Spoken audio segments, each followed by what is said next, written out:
There we go. All right. Hey guys, how's it going? Yeah, totally take a leaf out of LRH's book. Yeah, several books, like hundreds maybe. Hey, what's up? Happy Monday morning / afternoon / evening, depending on where you are. Hello, Cool Kids Code. I totally agree. Cool kids do code. Welcome. Can we sail around studying science? Javier org. Oh my god, I love it. I love it. Oh man, yeah, it'll be a better way to be on a boat because there won't be, you know, rampant sexual assault and abuse of your employees and all sorts of random shit that goes on there. Yeah, so anyway, we've gone down a Scientology rabbit hole, but funny enough, called Scientology, has nothing to do with science, but we could do it right. But anyway. What's up, guys? Do you guys have a good weekend? I did. I got a lot of shit done, and I'm very pleased about that. Cool Kids Code, thanks so much for the follow. Am I a cool kid? I would call myself a cool nerd. I don't know if I would say like truly cool, but I don't code, so I don't know if I could truly be a cool kid. Actually, that's not true. I do code a little bit in R for statistics, but very minimal. So I don't even know if that really counts. But yeah, so I'm not really sure exactly why Automod picked up that thing. Maybe there's something I'm missing. Let me know. So, but yeah, maybe a cool nerd, relatively cool nerd, you know, so. But not because I code. I'm not really sure why, but I'm definitely a nerd, huge nerd. That's why I'm talking about aging and forensic anthropology on stream. So, do I even Python, bro? No, I don't. But Hostbeats does a little bit. So, I would love to code, but Python's awesome. I actually would really love to learn Python because you can do all the same stuff that I typically do in R for statistics. You can do it in Python, and they have all the like Python notebook stuff where you can just like set up a template for everything and run it and do the same stuff for everything. It's really cool. So I've definitely thought about it, but I just don't really have time at the moment. Maybe someday. So, but I'm glad that you code. Stu, do you code at all? Do you do any coding? So yeah, I hope you guys had a good weekend. I got a lot of shit done. I got a lot of writing. I'm trying to get a draft of my first chapter of my dissertation done this week, which is gonna be fun. I'm like 2/3 there, so not that far off. But yeah, it's gonna be still a lot of work, but I've got a cool meeting with a bunch of people tomorrow where I'm basically talking about all the theory behind all of my dissertation. So yeah, it's gonna be stressful, but also good. It's gonna be a good conversation, I think, and I think I have a pretty good handle on some stuff that we're gonna talk about. So I'm actually looking forward to it. But yeah, Twitch.edu is this cool. It's very true. Yeah. So hopefully you will keep thinking that as I start talking about forensic anthropology. So, but yeah, what do you code in, Stu? And then Cool Kids, you said Python, that's your jam.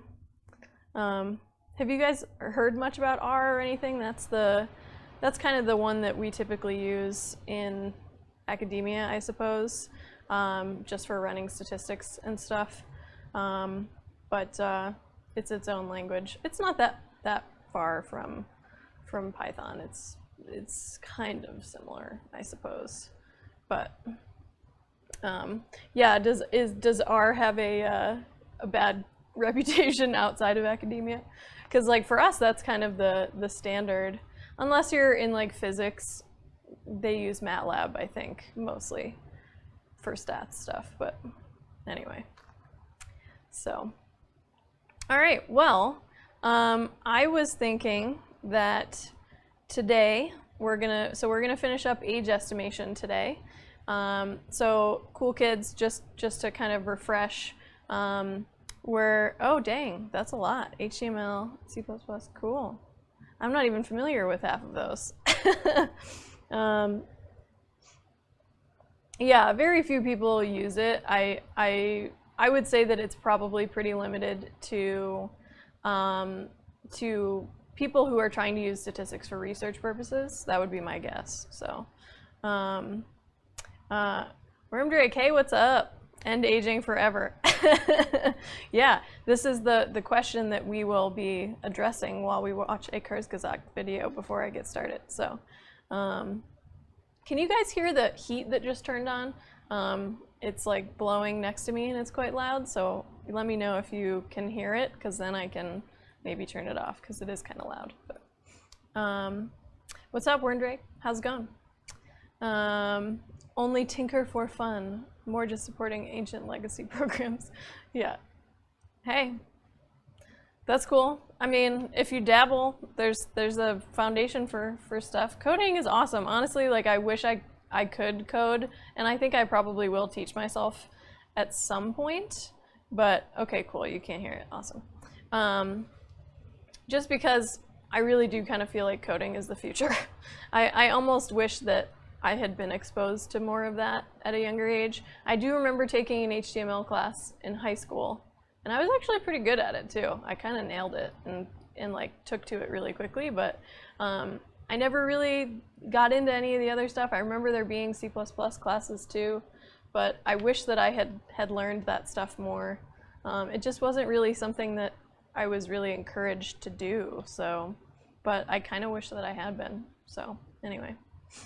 Oh, cool. That's nice. I'm glad that they're doing that, because it's just so important. I mean, that's where a lot of the jobs are going right now. So that's part of the reason why I wish that I had done it, because everything now needs some form of coding. Started teaching myself C, got a book on it, and I hope I'll get something from it. Yeah, that's awesome. You should. There's a couple people in my PhD program that do their own programming in C or C++ or Python. There's a few, but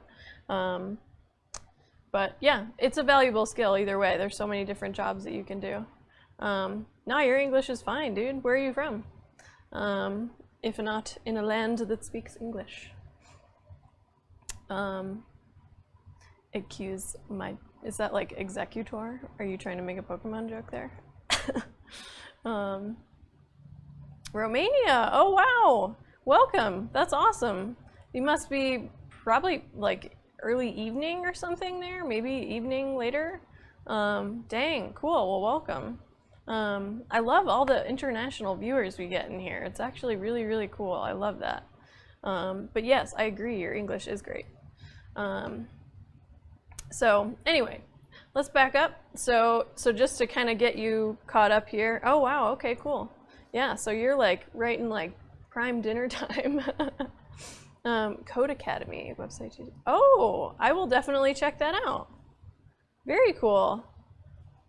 That's awesome. I'll definitely check that out, Worm. Yeah, cool. Look at all this sharing resources. I love it. I love it. Okay, so let's back up a little. So in this sort of class stream, I go through a bunch of different principles within forensic anthropology, and right now we're in a point where most of what I'm talking about is methods for estimating the biological profile, which is in a forensic context, usually what we would be doing. Hey, Colossal Rumber, what's up? How's it going? Normally we would be looking at probably a skeleton or some other form of human remains, and we're trying to identify that person to hopefully get them back to their families, if that's possible. It might be something that's an older case, so maybe that's not necessarily possible, but that is one of the main goals of forensic anthropology. And so right now I'm in this period where I'm talking about all the different parameters that we can estimate from the skeleton in order to try and figure out certain things about the person in life. Those are things like their sex, their age at death, so how old were they, and then maybe stature, how tall they are, or they were, that kind of thing. And so right now I'm in the middle of talking about how to estimate age from the skeleton. And so last week, and if you want, you can go check out the VOD for this. Last week we talked about age estimation in kids, so juveniles up to about 18 to 20 or so during the growth and development process. And so now today we're going to finish up age estimation and talk about the other side of it, which is in adults. And it's a very different process from what we look at for juvenile age estimation. And that's because for juveniles, we're looking at how bones grow, how they develop into their final form. And then as soon as we're done growing and developing, everything kind of goes downhill from there. So at that point, what we're looking at is wear and tear on all of our bones, because they're done growing, but they're constantly changing because of the forces that we place on them, and yeah, all the things that happen at all of our joints and throughout our life. And that kind of happens in a semi-predictable way so that we can kind of estimate at what point in their life was this person when they died. So that's just to kind of give you guys a quick rundown of what I'm going to talk about today. But I thought that we would start by looking at a couple of new Kurzgesagt videos. I have no idea if I'm pronouncing that properly, but that's what I'm going to go with. Maybe I'll just call them Kurz. It'll be like a first name basis kind of situation, because I do love them.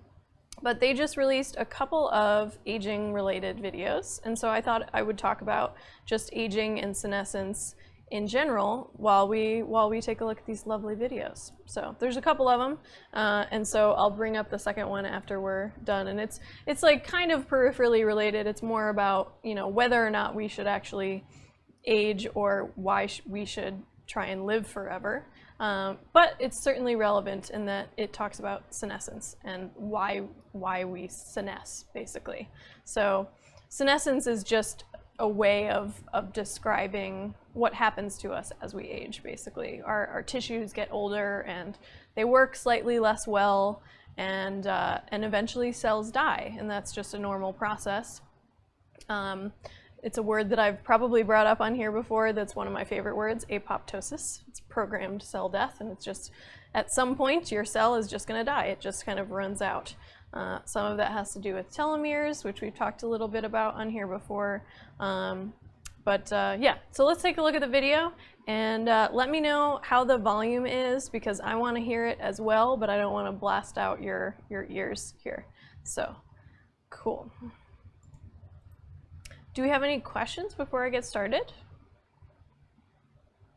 Anything? I'm going to go turn off the heat real quick because I want to be able to hear this. Hang on a second.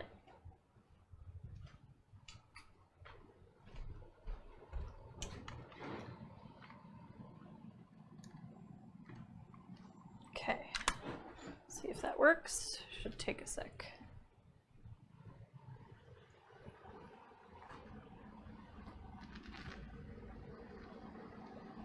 Okay. All right, I'm gonna go ahead and start the video here.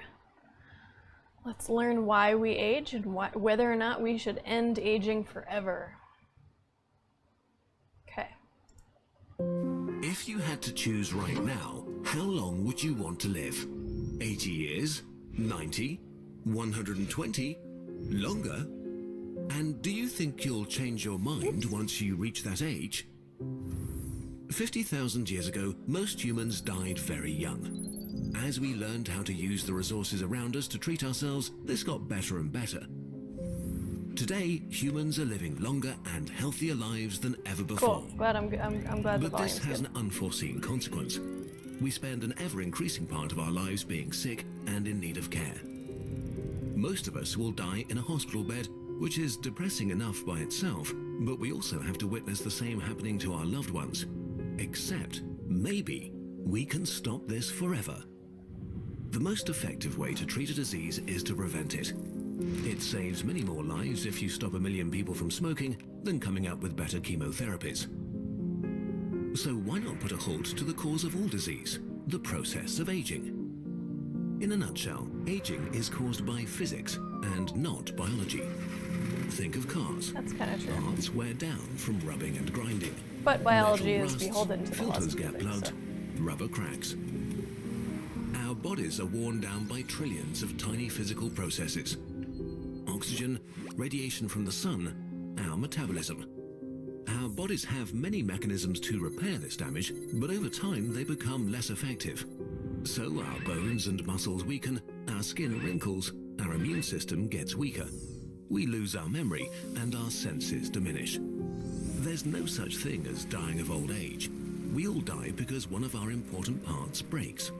The older we get, the more damaged and fragile we become until one or multiple diseases take over and kill us. Unnoticed by most of us, depressing. longevity research has made some unprecedented advances in the last few years. For the first time, we're starting to understand the mechanisms behind aging and how to manipulate them. Aging is neither mystical nor inevitable, and we might be able to stop or delay it during your lifetime. We'll discuss the science behind it and how scientists are trying to stop it in another video. But first, if we That's the one we're could, gonna watch should next. we end aging? Is this a good idea? The end of aging or life extension makes many people uncomfortable. We're born, are young, become older, and then we die. This has been the natural order for literally all of human history. And getting old is a good thing, right? Dude, for real. We celebrate the idea of living long enough to experience old age. We even call them the golden years. But the reality is that everybody wants to become old, but nobody wants to be old. Think of the Greek myth of Tithonus, for example. Tithonus was the lover of the goddess Eos, and probably an amazing dude because she begged Zeus to grant him immortality so they could spend eternity together. But she forgot to specifically ask for eternal youth. Tithonus was granted eternal life, but he kept aging, unable to die. After a few hundred years, he was reduced to the size of a grape, babbling on senselessly forever. Thousands of years ago, humans already That's a really feared old, wrinkly never-ending grape. old I think age. at that point you're a But raisin. ending aging does not mean getting weaker and weaker. If you become too old, it's too late. A 90-year-old who stopped aging would die anyway after a few years. Too much damage has been done to his internal machinery. There are already too many surfaces for disease to attack. Instead, the concept of life extension promises to end diseases and with them, the end of a fixed maximum age. We don't know how much we could prolong our lives. We might make every human healthy to the currently accepted maximum age of around 120, or we might stop biological aging and disease indefinitely. Nobody knows at this point what's possible. Okay, but even if we could achieve that, should we? Well, life extension is really just another phrase for medicine. All the doctors are doing is trying to prolong life and minimize suffering. The vast majority of healthcare resources are spent on the consequences of aging. Nearly half of your lifetime healthcare costs will be spent during your senior years and another third during middle age. Yeah. We are actually already trying to prolong life with our current medicine, we're just doing it very inefficiently. Trying to stop aging from happening is not less natural than transplanting a heart, treating cancer with chemotherapy, using antibiotics or vaccines. Nothing humans do nowadays is purely natural anymore, and we enjoy the highest standard of living ever as a consequence of that. What we're doing right now is waiting until it's too late and the machine is failing. And then we use the vast majority of our resources trying to fix it as well as we can, while it breaks down even further.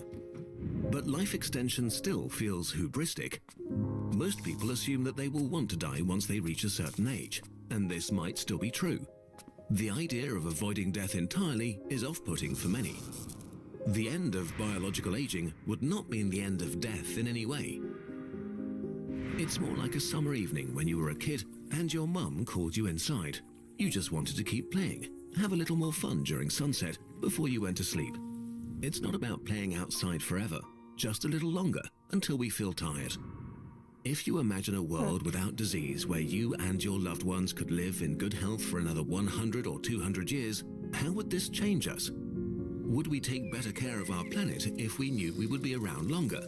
If we could work for 150 years, how much time would we spend figuring out what we're good at? How much more time would we spend learning? Would the intense feeling of pressure and stress many of us are feeling right now go away or get worse? So, asking again, if you could choose how long to live right now, in good health and with your friends and family, what's your personal answer? What would you like your future to look like? I don't know, man. But maybe you're still unconvinced. Some nagging feeling remains. That is the Reaper whispering into your brain. Watch my video to hear what he says and why you shouldn't listen. Your eternal future may depend on it. Go watch the other part over at CGP Gray's channel, and if you're not already subscribed, subscribe. Alright, we're gonna go over to the other one. When do you... Hang on. Oh, there's also, so we could do this one, but there is also a part 2 on Kurzgesagt. Do you guys want to watch this one, the CGP Grey guy that he's promoting? But before we do that, either way, what do you guys think? What's your number? Do you have a number of where you might want to live to? The contingencies here that you would be able to live a lot longer, but you're also in good health. So if you're, I'd like to die after mastering every profession. That sounds pretty awesome, actually. Like you just go get like 8 million PhDs and just crush forever. That'd be pretty cool. 10,000 years, man. I wonder if we could actually hold off aging for that long. I don't know, like the whole thing at the end there where it's just about playing more outside in the sunset. You just want a little bit more until you become tired. That's a really interesting way of putting it. I never thought about it that way. Yeah, like, do you guys think we would at some point become tired, regardless of whether we're in good health or not? Like, maybe just the concept of getting tired is a product of aging, so you'd have to have aging in order to feel tired. Maybe you just would want to keep on going. I don't know. 3 sciences, 1 technology predicts that your generation will live over 1,000 years. Damn. What generation? Which generation?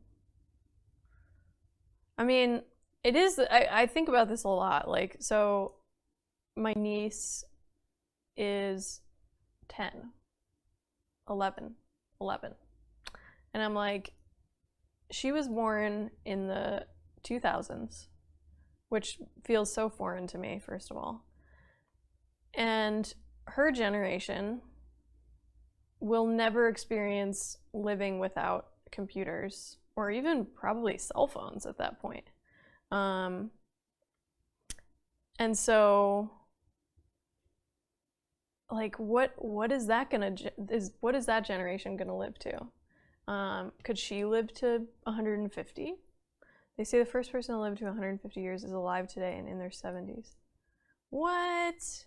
So today, someone in their 70s could live to 150? Who says this? I have not heard this. This is interesting. Because, I mean, I don't feel like I'm going to live to 1,000. Certainly not. I mean, we are learning a lot about telomeres, and like for those of you who may not know what they are, they're like, hey, Black Robe, what's up? So telomeres are these little caps on the end of our chromosomes, and they shorten throughout life. And so because we've figured out that these shorten as we get older, we essentially have an idea of, as these telomeres are getting shorter, that might be part of the mechanism for why we age. And we know things like apoptosis, the cell death, that's normal just throughout life. So if we know that these things are shortening throughout life, is that why we die? If once all of them are just gone, does that mean that your body just completely breaks down and it's not able to cope with maintenance of normal things, and everything kind of starts to break down? Look into things like nanotechnology, which predicts the ability to have nanobots. It will be able to go in, stretch the DNA coils, and do repairs on them. Certainly, I mean, DNA repair is a big part of this, right? So the mechanism for telomere shortening as we get older is oxidative stress, or at least one of them. So they mentioned in the beginning of the Kurzgesagt video that oxygen is one of the things that it can cause wear and tear on the body, and that's where this oxidative stress comes in. So you have these, yeah, we are literally rusting. That's kind of, yeah, we're like oxidizing from the inside out almost. Renegade, hey, what's up? So yeah, so we have these things called reactive oxygen species that are inside of our bodies, that this is what you are trying to combat when you eat things like blueberries and chocolate that have antioxidants in them. I know you came in at a very existential time, Renegade. So those ROS, reactive oxygen species, they're just called ROS for short, they tend to cause stressors to various parts of our bodies, and one of those things is our telomeres. And so the more oxidative stress we experience, the more wear and tear we have on our DNA, as well as just other tissues and cells in general. And so theoretically, when you're eating antioxidants, you're getting rid of some of those ROS in your body, and that's supposed to lessen the amount of stress that your DNA is going under. And a big part of combating that is promoting DNA repair. At some point, the cells stop being able to repair themselves, and that's part of the reason why they start to degrade.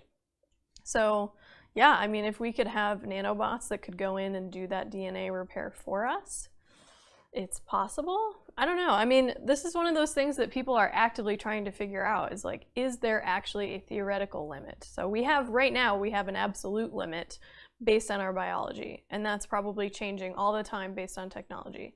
But is there a theoretical limit to life? I mean, some species live, I mean, giant tortoises live to like 150.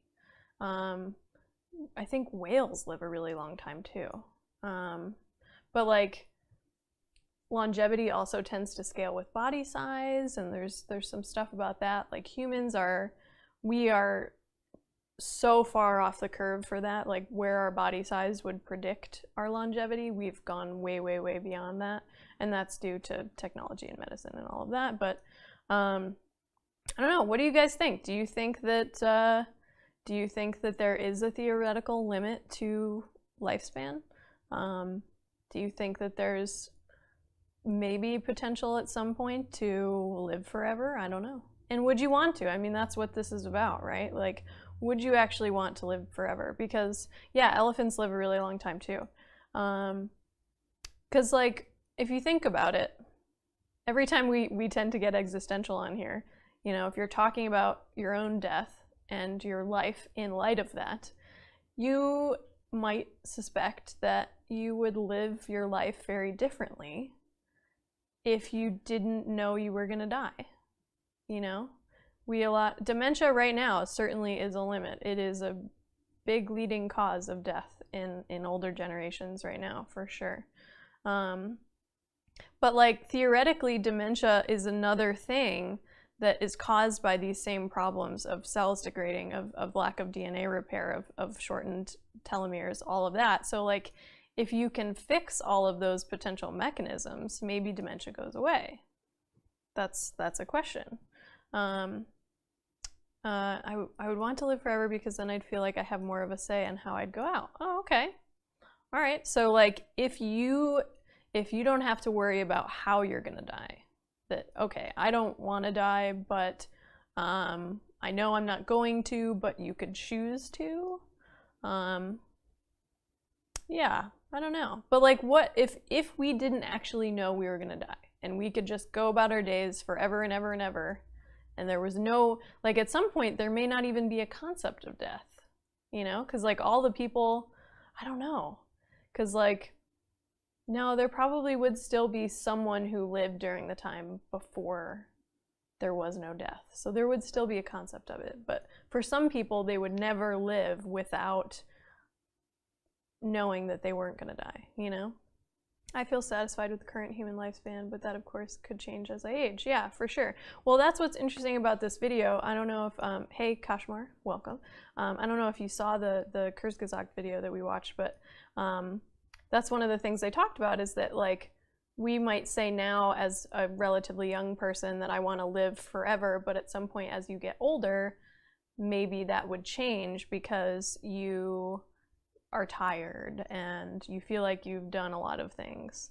That would bring up some serious economic difficulties, so I'd suppose our lives would be lived quite differently. Yeah, that's the absolute truth, right? Like, so if everybody on Earth lives forever and we're constantly giving birth, like, we already have such a huge overpopulation problem. So what does that mean? Like, I think we would have to go to other planets and populate, you know? Like, there's no way we would ever be able to support a never-ending population growth where no one dies, you know?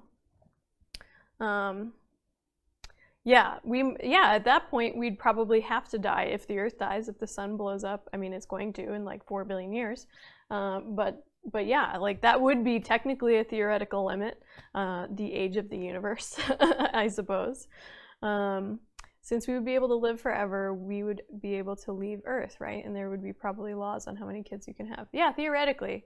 I mean, we already have some of that. So like in China, you have the 1-kid rule. But theoretically at that point, we live longer. We have more people who contribute to technology. So maybe our technological curve kind of goes up even farther because we have more people who are invested in it and more people who are capable of doing it. And you have older people who have even more experience. And so maybe they know something additional. The other thing about this, and this is like kind of a bit of an aside, but totally relevant here. If we live longer, I think we would maybe have better forethought. Right now, we have an idea of how long we're going to live. And so a lot of things that can happen way down the road aren't necessarily going to affect us personally. A lot of people talk about how, yes, it would affect your kids. So like climate change, for example. People who are 70 right now probably don't give that much of a fuck about climate change because they're not going to be around unless they're thinking about their offspring, right? So theoretically, if you're being altruistic and you're thinking about what your kids and grandkids are going to experience, then yes, you might actually like be invested in those kinds of things. But not everybody thinks that way, you know? And so if we were all to live a lot longer, maybe we would care more about stuff like this. You know, we would know that at some point we are going to experience it, not just our kids and grandkids when we're long gone, you know? So maybe we end up caring more about the consequences of our actions and what that means for the fate of the species or whatever. It doesn't necessarily have to be even that grand of a scale, but yeah, we have a forethought problem, I think. So maybe if we lived longer, then we would be better at it. Let's see. I always thought about this in a Naruto episode where they fight Akatsuki. Remember? Yeah, nice. So yeah, I mean, there's so much to think about here, right? But so anyway, do we want to watch the Why Die video? Or do we want to go over to the next Kurzgesagt video? There's a part 2 of it that is related. What do you guys think? Do we want to learn why die? Should we do it? Let's just do all of the above. Does that sound good? All right, let's watch this one. CGP Grey. I am not familiar with this one, so I'm looking forward to learning something new and about another channel. Cool. All right, let's take a look. You want to die. The Reaper is busy. Here, let's go back to the beginning. When do you want to die? The Reaper is busy, but he can fit you in right now. Too soon, later perhaps, future you will keep the appointment, old and with a life fully lived, perhaps ever so slightly bored and ready. Now you might think that, but when the appointment whippersnapper you sets comes, it is not in the future, because you don't live in the future. You always live in the now. and thus you always die now. Because the Reaper comes for all eventually, humans have formed a relationship with death perverse. Like a hostage who grows to love their kidnapper, humans tell themselves the handful of decades the Reaper gives them is just the right length, that living a truly long and healthy life would get boring and would be unnatural, and imagine all the problems if death took a holiday. And so the Reaper of Age whispers that he is your friend, always near, growing humans bigger, stronger, healthier, and smarter at first. Then comes his harvest of slow rot. Death is a part of life, he whispers. Death gives life meaning. This is madness. Misery doesn't give happiness meaning. Happiness is meaning itself. If you tortured people to make them better appreciate the pleasures of life, you would be a monster, just like this guy. No parent would ask the Reaper of Age to wrinkle their child's skin, weaken their bones, dim their vision and their minds, cripple them in 1,000 ways over decades to ultimately kill them, to give their life meaning. But what can you do? The world contains pain and death, and so your brain believes the sweet lies that the horrors you can't avoid are good for you. And while death is a part of life, cholera was a part of life until humans developed wells and sewers to separate water from waste. Short-sightedness is a part of life until it isn't. Just because a thing is natural doesn't make it good or necessary. It's natural to live lives nasty, brutish, and short, and it's natural for humans to look at what indifferent nature provides as the starting point, as a to-do list. Where humans focus, technology ever improves, and with that, the ability to make lives better ever improves. And just now, some basic tools with real promise to slow or halt the decay are becoming visible on the horizon, which raises the question, just how strong is the Reaper of Age? With enough time and attention, can humans craft these basic tools into shields and swords to keep him at bay? Possibly indefinitely? Perhaps. And if so, the first immortal generation may be alive today. A generation that lives a healthy adulthood as long as they wish to. But to make that happen, brains need to be cleared of the millennia of death acceptance. Death is not a solution to future problems imagined. Faced with the changes longer lives will bring, humans will not miss the Reaper and construct one to solve their problems. Just as with our larger cities, we don't remix the water to bring back cholera. Humans must discard the learned helplessness the Reaper and their own brains have imposed on them, to instead see the rot and decay not as natural and inevitable, but as a degenerative disease to be attacked like all the others, as the degenerative disease that affects 100% of the population and is a source of misery untold. Misery not in your distant future, but in your now. And how soon we start the project of focusing our attention and shaping our tools against the Reaper matters. For the difference of but a day might determine what side of the future chasm you find yourself on, journeying forever forward or falling backward into the abyss. Is it too late for you? We probably won't win the war against death because death is all-powerful, but we might be able to win the battle against the next best thing, aging itself. There's a realistic chance that you might live a longer and healthier life, but should we really do it? We explore this in our video. Alright, let's see. What do you guys think about that? I'm trying to... Let me go find the other one. Not to that one. How? There we go. This is it. But we'll wait a second. So what about serial killers? You can't get rid of death or the thought of it if people provide it themselves. That is very true. Well, I guess it depends on what you think the cause of serial killers is, which is like not necessarily something that I would want to conjecture about, I guess.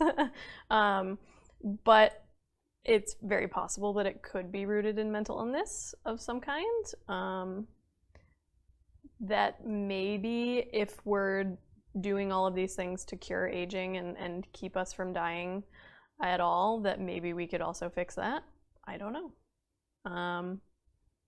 But yeah, so it depends on what you think the cause is, right? So, which, yeah, I don't necessarily want to like get into that necessarily, but aging and disease are definitely issues. Living a healthy and youthful 80 years and then passing away is attractive to me, but I'm still not sure about living forever. Yeah, I mean, that's kind of the thing. Like, that's one of the earlier videos said we all want to get old, but we don't necessarily want to be old. So if we want to get old, but we don't have to feel old, then maybe that's not a thing. What about people with depression and suicidal thoughts? Very good question. Very good question. Well, if the suicidal thoughts are being driven by a depression, that's it, based on what I just mentioned. If we can fix mental health issues and think about them in different ways, and at least what I think, like if we can do more work to promote mental health as opposed to getting rid of mental non-health, then hopefully that would be something that could potentially get rid of the root cause of the suicidal thoughts. So that's something. But it's possible that it maybe isn't something that's related to that. I don't know. But yeah, so it's the same thing. Like if it's being caused by something that we have the technology to fix or prevent in the first place, then maybe we wouldn't have that. But who knows? Maybe like we're fucking with biology here, right? So like maybe there's no way to completely get rid of suicidal ideology. I don't know. I don't know. But yeah, it all depends on what you think the cause is, or what. I'm sure the cause varies in many cases. So, yeah, I don't know. I don't know. It's an interesting thought because, like, I don't think I had ever, impulse. I mean, who knows? Maybe some people are just like, you know what? I'm not into it, and I'm out. Like, even if we can live forever, I suppose. Yeah. But so going back to what we were talking about earlier, so like this video that we just watched, I brought up the fact that like death right now gives life meaning, but they were just like, that's bullshit. I never really thought about it that way. But like we're all kind of just told that death gives life meaning. And so therefore we live our lives in a way that reflects that. But there's no reason why we have to live with cholera. It's kind of a good point. I hadn't really thought about it that way. Yeah, I don't know. But, all right, cool. Well, so here's this last one. Maybe they don't want to live with the regrets they did in the past. Oh, that's interesting. That could certainly be, like, if you really made a mistake and you feel really terrible about that. Yeah, I don't know. I mean, certainly that could be tied to depression, that depression could be caused by those thoughts about regrets. But it might just be completely irrelevant to depression. I don't know. That's interesting. No, yeah, that's right. Yeah, I don't know. That's an interesting thought. Yeah, certainly. I mean, maybe if we live forever, we kind of lose our concept of regret because it doesn't really matter because we can just go and maybe make up for it or whatever because we live forever. Who knows? I think everybody wants to more when they know that they can't do it after a period of time. Yeah, I mean, that's kind of right. It's like a forbidden fruit sort of situation. I really do think that if we did live forever, it might drive some really significant psychological changes just in terms of how we think about life, how we think about what we do in life and life purpose, and you know, certainly things like pair bonding and marriage would be, I mean, the concept of living with someone for 1,000 years, like that's very different than living for a current lifetime. Maybe we end up losing the like current marriage construct, you know, because we're already having a hard enough time staying together with people for like 50 years. So I don't know. Yeah, I really do think we would think about things that we experience on a daily basis today, I think we'd think about them very differently if we didn't have to worry about death. Yeah, I mean, think about the concept of a life purpose, right? Like, you're trying to figure out what you're supposed to do in life. But if you can live forever, you don't necessarily have to limit yourself to a single purpose. Like Colossal Rumbler was saying, like, I want to live to master all professions. You know, you can master all the purposes of life, you know? So, I don't know. It's an interesting thing. But yeah. All right, so let's take a look at this final video and maybe do some more existential thinking. Health is the most valuable thing we have in life, but we tend to forget that until we lose it. We're living longer than ever before, which is great. But an unforeseen consequence of this is that we also spend a larger and larger portion of our lives being sick. Getting old currently means spending more time in pain. So scientists are trying to shift the attention of the medical community from optimizing lifespans to optimizing health spans, the part of our lives during which we're disease-free. To do this, we need to attack the root cause of almost all bodily defects, aging itself. Unbeknown to most people, the science of aging has made enormous progress in the last few years, with human trials about to begin in the near future. Let's look at 3 examples of discoveries that might benefit people who are alive right now.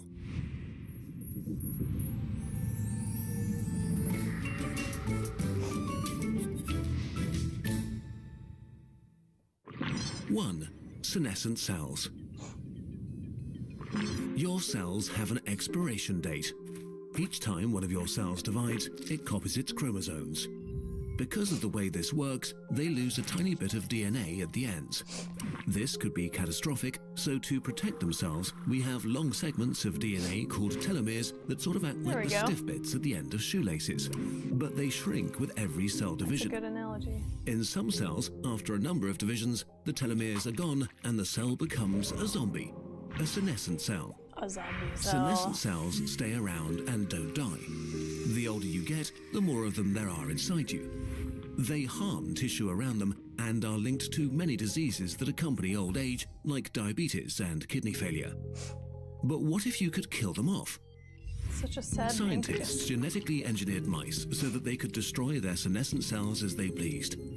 Older mice without senescent cells were more active, their hearts and kidneys worked better, and they were less prone to cancer.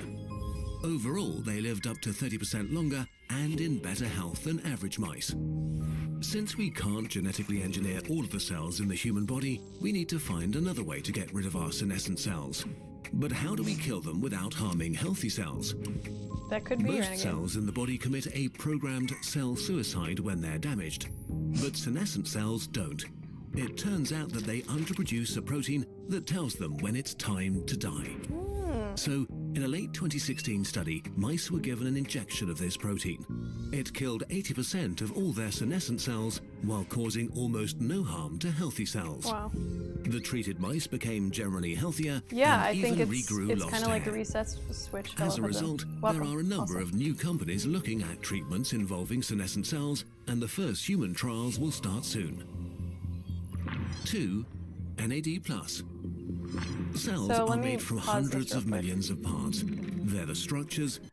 So yeah, I just wanted to, I'll pause it real quick just to talk about what fellow Hoodlum said. So theoretically, what they're saying is that as we age, we have cells that die like they're supposed to, and so they completely go away.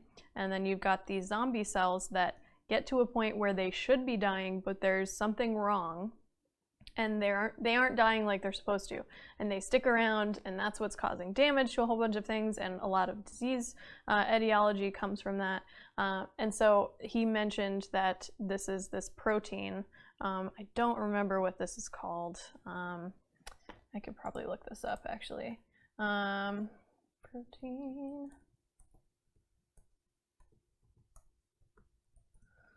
Let's see. No, that's not it.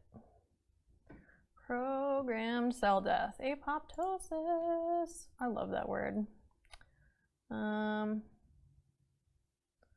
Let's see what I can find. Oh wow, it's a lot. There's a lot of shit in here. Here we go. FAS ligand is one of them. Binds to the death receptor protein FAS on the surface of a target cell, and it causes apoptosis. So that's one. It's a lymphocyte that does this.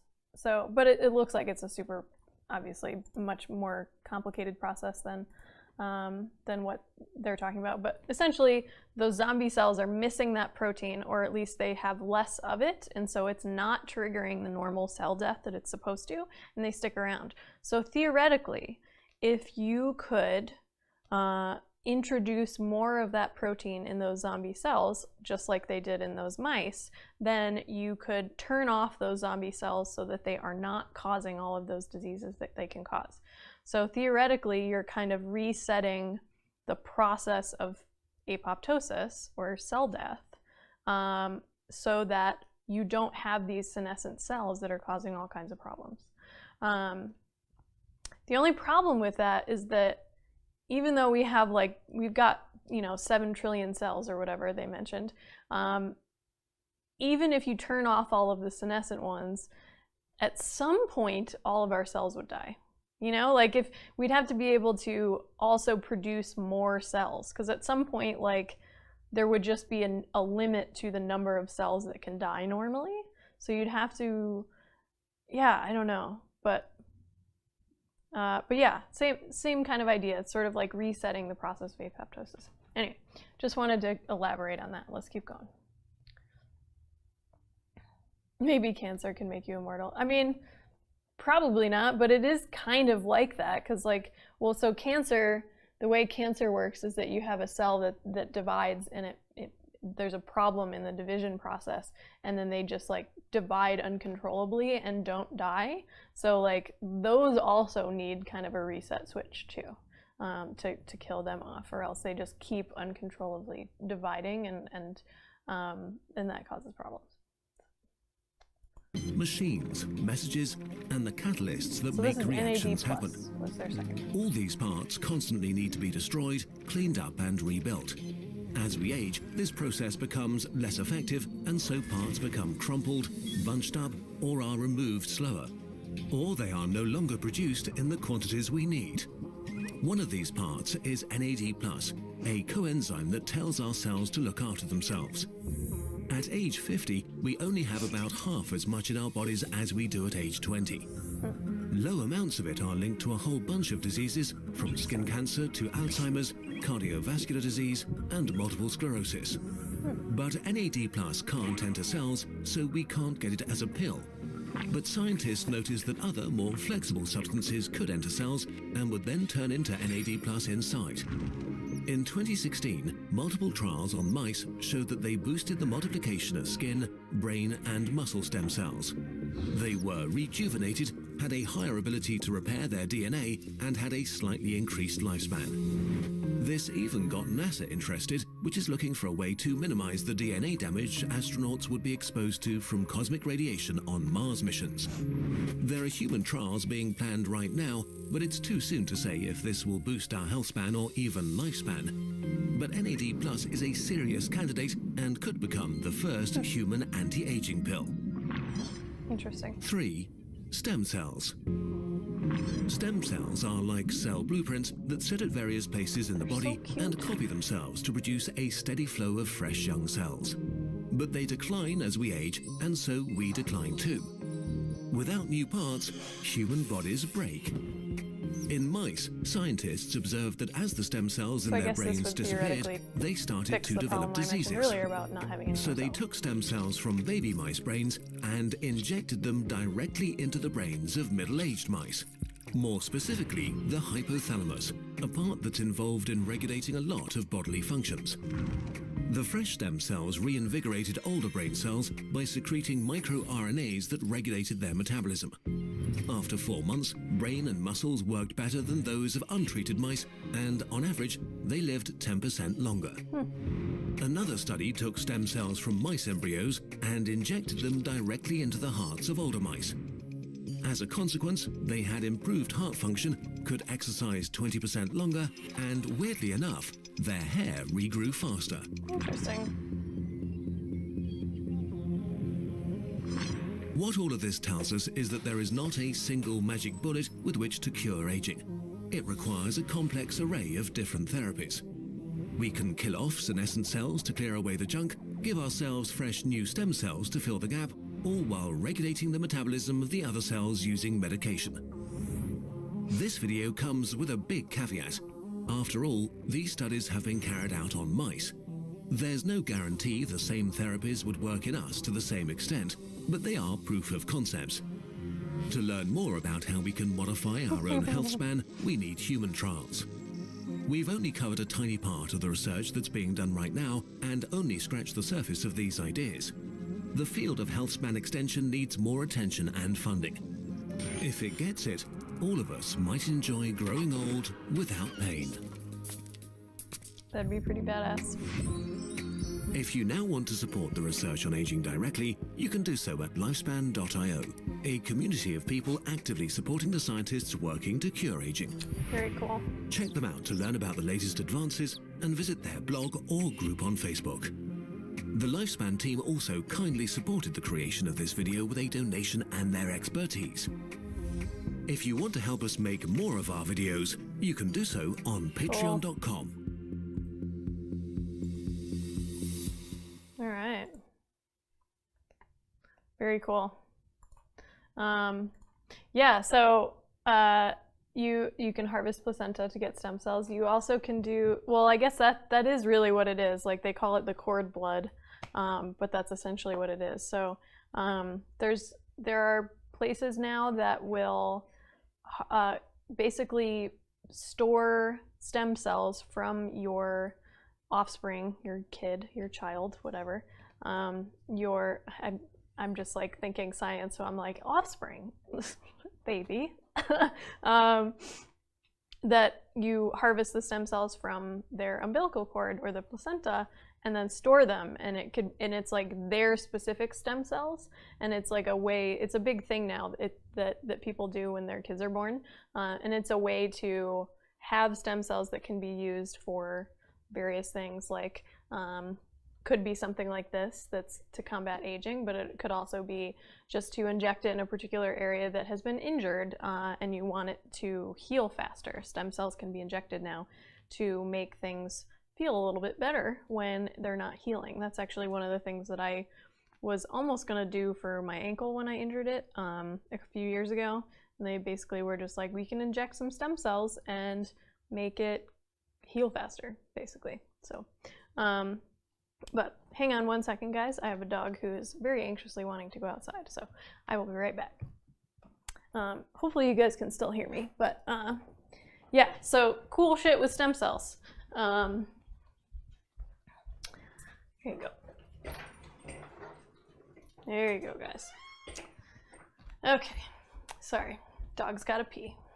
I kind of have to do that as well, but I'll wait a little bit.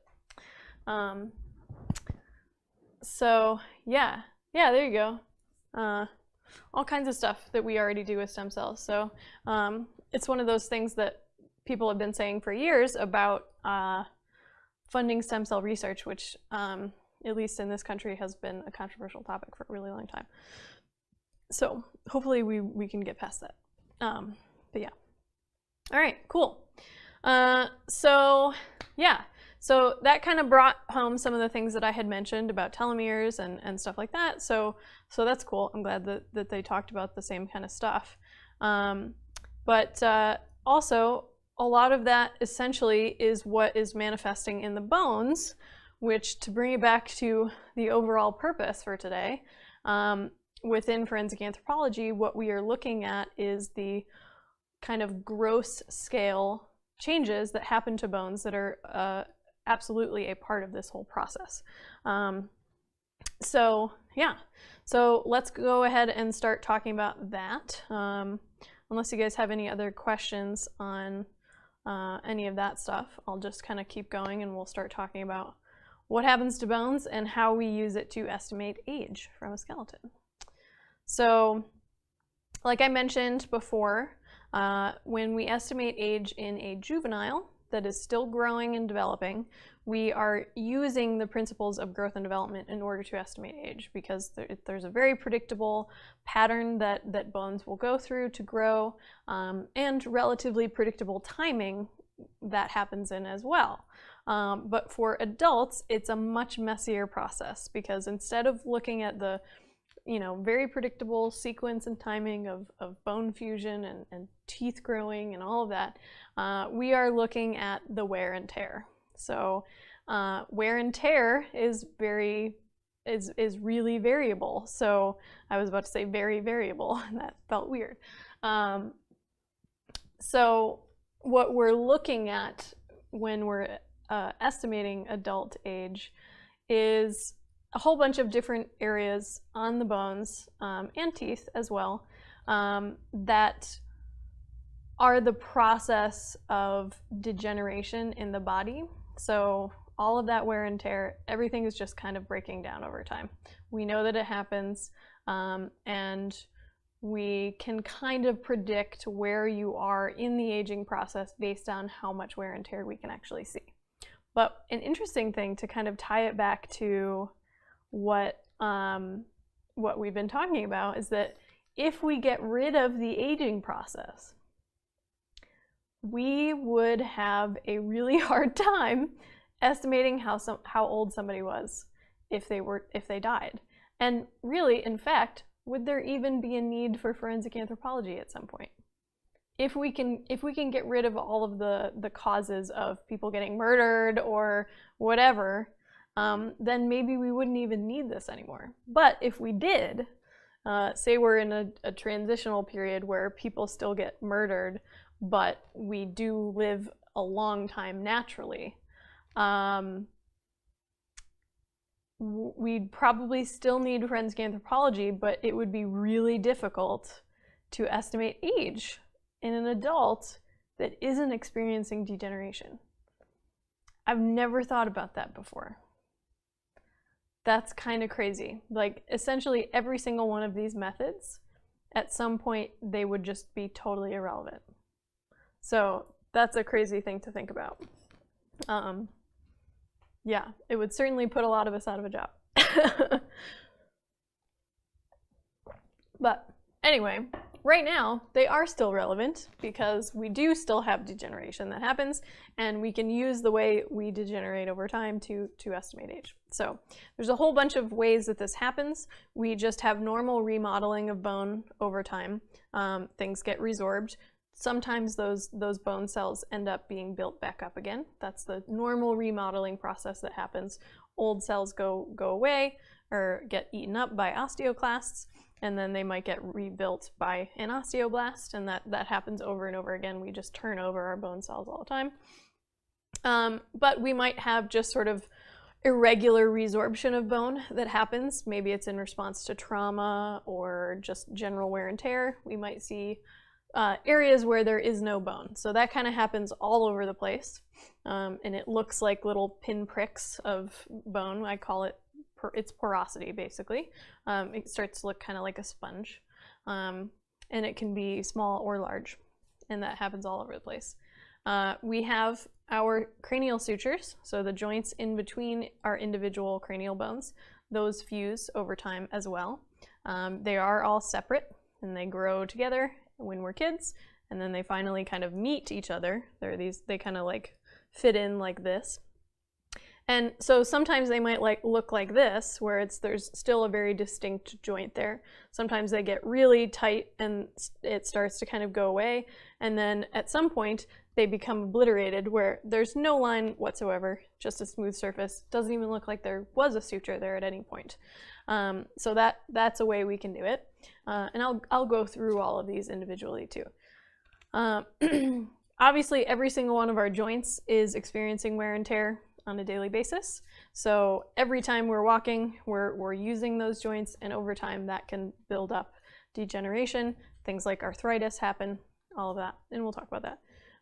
Bone histology, generally. So this is like at a cellular level, there are things happening to our bones that is just sort of a normal process, and that is one way that we can estimate age. And then things happen to our teeth. We wear those down as well as we're eating. That's one thing that would be kind of tough to deal with if we could live forever, because our teeth don't regenerate like bone does. So the wear and tear that we experience from those is just based on the environment, our own eating, basically. So it's not something that's like an internal process that we could fix. Theoretically, we might have the technology enough to replace our teeth so that they don't wear and tear. Maybe we all end up with fake teeth at some point, but yeah, that would be kind of a whole different thing. It's not necessarily the same process. So yeah. All right, so that's kind of the general breakdown of what we tend to do to estimate age from an adult. And let's go through some of these. So I'm going to start with cranial suture closure, and I actually have my little skull here where I can show an example. And we are also, at the end of this, we're going to do an adult age estimation on Javier, our friend. So we're going to find out how old he might be. But yeah, we'll bring him in a little bit later. So with cranial suture closure as a method, it is based on the fact that those sutures are going to come together over time, basically. Unless there is some form of pathology, which does happen. You might have premature cranial suture closure. There are various things called craniosynostoses. There are a bunch of different kinds, but essentially in each one, a different cranial suture closes prematurely, and that causes problems with the way the bone actually grows. But this is not what we're talking about. So, but yeah, so when these all come together, they tend to do so in a relatively predictable way. The sutures on the inside of the skull, which would be endocranial, those generally close by about age 50. The ones on the outside, which is usually what we are actually estimating from, it's much more variable. I would say, in general, you will have more closed sutures as you get older. I would say that definitely. But some people, they never close, or one of them never closes, or most of them are like halfway there, but they don't completely go away. It's so variable, and so this method is kind of shit, to be perfectly honest. But we still do it because it's still giving us some data points to add into kind of a big picture age estimation. So, and the way we do this is we looked at a whole bunch of different sites across the skull. We're going to look here, we're going to look here, we're going to look here. Like, it's basically just all over a bunch of different sutures. And so you're looking at a very specific spot along the suture and then scoring it for the degree of closure. And so this is what that looks like.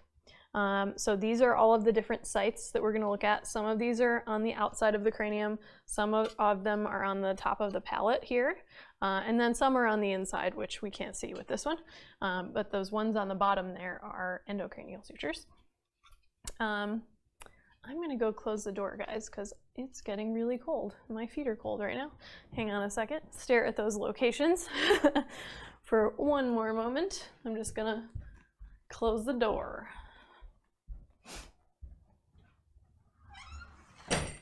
Okay. All right. Sorry about that, guys. Okay. All right.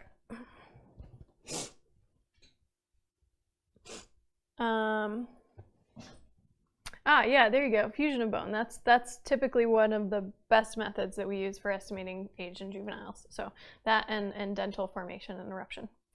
Okay, so those are the sites that we tend to look at. And then this is what we do at each of those. We generally look for one of 4 stages, and each one of them is a certain degree of closure of that suture. So the first one would look like this, and that is 100% open. So there is a complete line in between the 2 bones. So there's actually like a distinct space in between them. The way we like to describe this is, oh, I've got another dog trying to get inside. Hang on a second. I'm sorry, guys.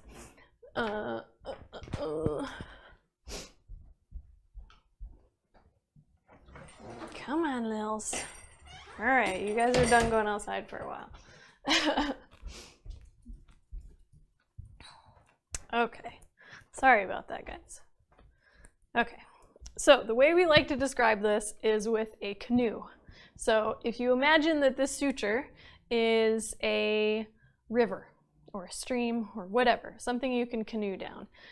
When it's 100% open, you have a lovely time canoeing down the river, and there's complete water everywhere. You don't have to ford any spots or anything like that. So great, so you can go for a nice canoe ride. The next stage is approximately up to 25% closure. So most of it is still open, full of water in the river, but there are several spots where the bone has started to kind of grow over itself and fuse together. And so in our canoe, we can mostly take a nice little ride down the river, but there are a couple spots where we have to get out and walk around and carry our canoe. So that's slightly less fun for our canoe trip. And then the next stage is between 25 and 75% closure, excuse me. At this point, we're mostly taking a hike, and every once in a while, we can put the canoe in the water and paddle a few spots. But at this point, we're getting pretty significant closure here, and we're having to do a whole lot of walking. And then finally, we have 100% closure, which is also what we call obliterated. So the suture itself is obliterated, and we can't really see it anymore. And at this point, no more canoeing, we are just hiking. You can see in this picture, you can still kind of see where the suture was, and that's entirely possible, but sometimes you get to a point where you can't even tell where the suture was at all. So on my model here, most of these are closed. I mean, obviously it's a cast, so it's not like it would actually have anything that's open, but there are a couple areas right here. So like this spot, looks like there's a significant amount of space in between.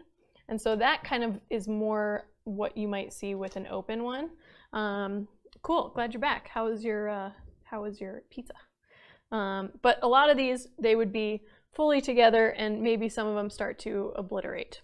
So this one also has like a weird joint right here. I think when they cast it, they must have done it in two parts. And there's like this extra suture here. There is not actually a suture in this part of the skull. It's down here. So this one has kind of an extra suture, which is kind of funny. But yeah, so that's basically how it works. And the number of sites, do I have a slide? No, I don't. The number of sites with a particular score, so say you have half of them are open and half of them are 25% closure, that's going to result in a relatively younger age estimate based on the fact that you have so many that are still open. Whereas on the flip side of that, if you have all of them are completely obliterated and you can't see any of those closures, that's going to result in a much bigger, a much later age estimate, basically. Eating it at the moment, but my great cooking skills told me that I shouldn't stay more, and it's not that well cooked. Oh, bummer. Well, pizza is pizza, maybe? Probably still good, because it's pizza. Yeah, so that's generally how it works.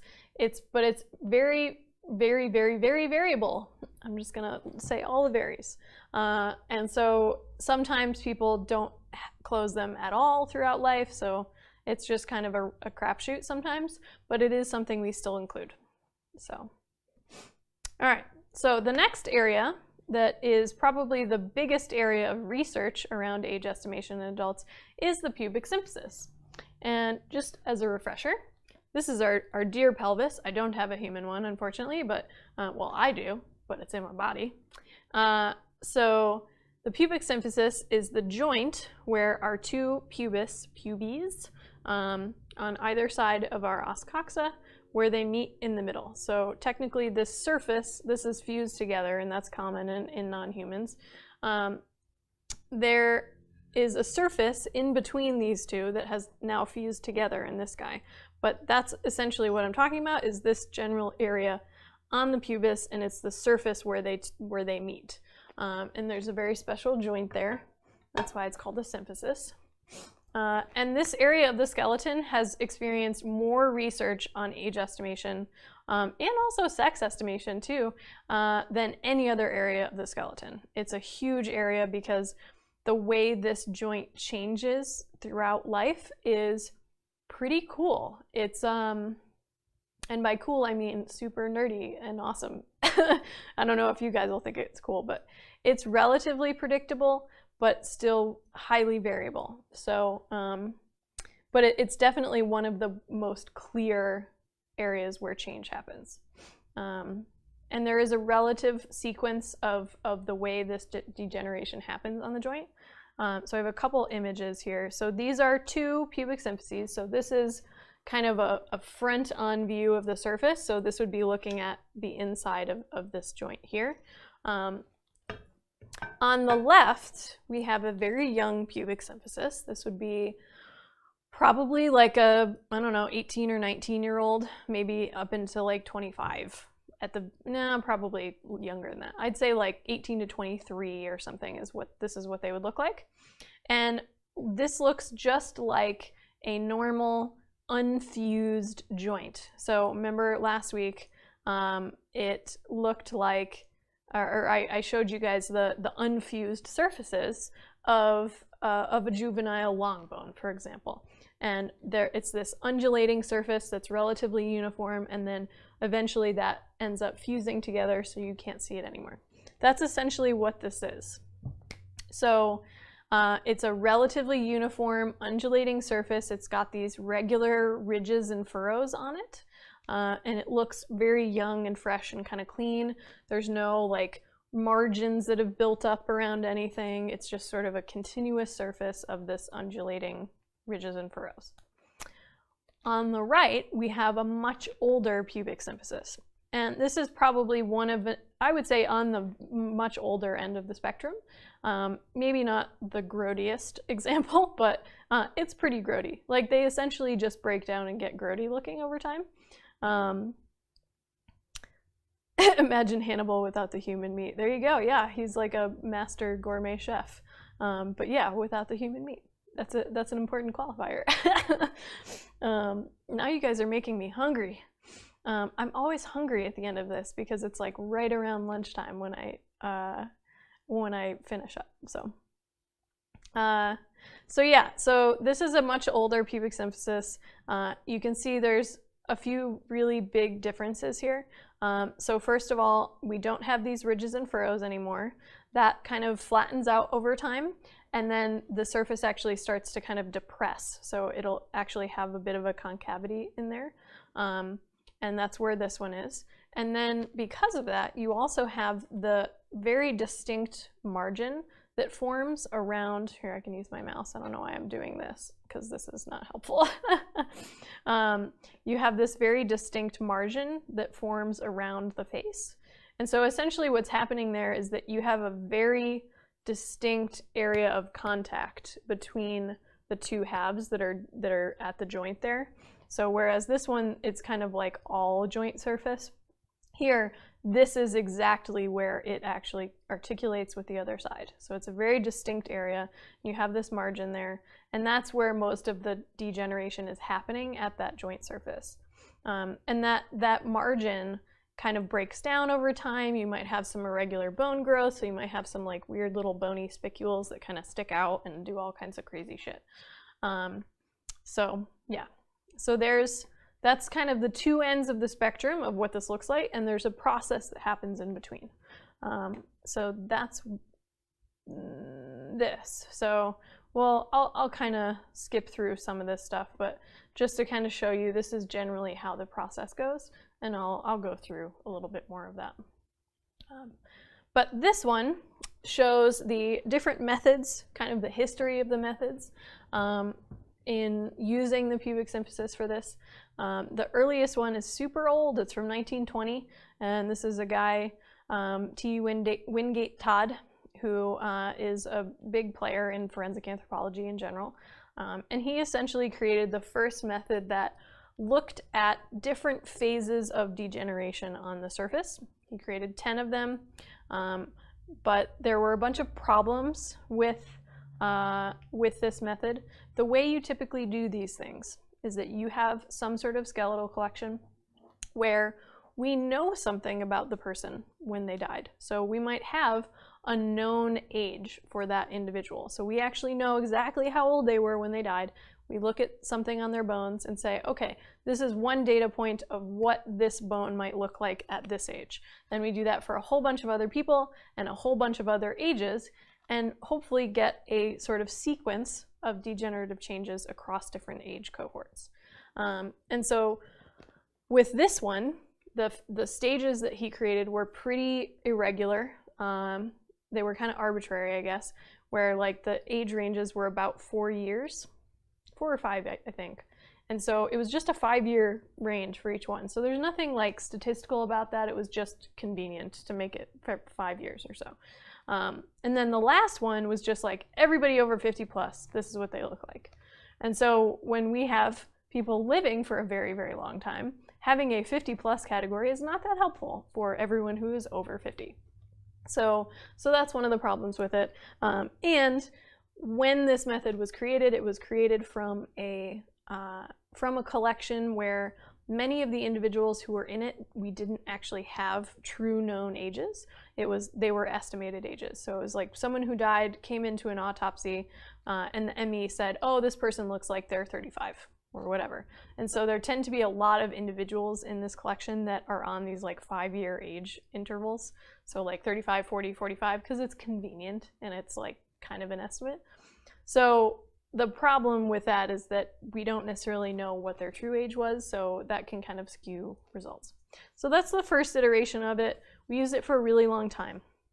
There are other approaches, and this one in the middle I'll just kind of very briefly mention, where instead of just looking at the entire surface all at once and looking at all these different characteristics on them, we were able to break it down into specific components. So there were like the degree of ridges and furrows or the amount of rim or whatever, like specifically you would code it for each of those components.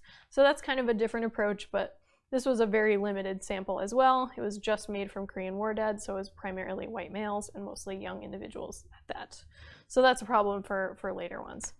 But then 1986 comes along and we have the Saatchi-Brooks method. Technically the paper was Brooks and Saatchi 1986, but we always call it the Saatchi-Brooks method.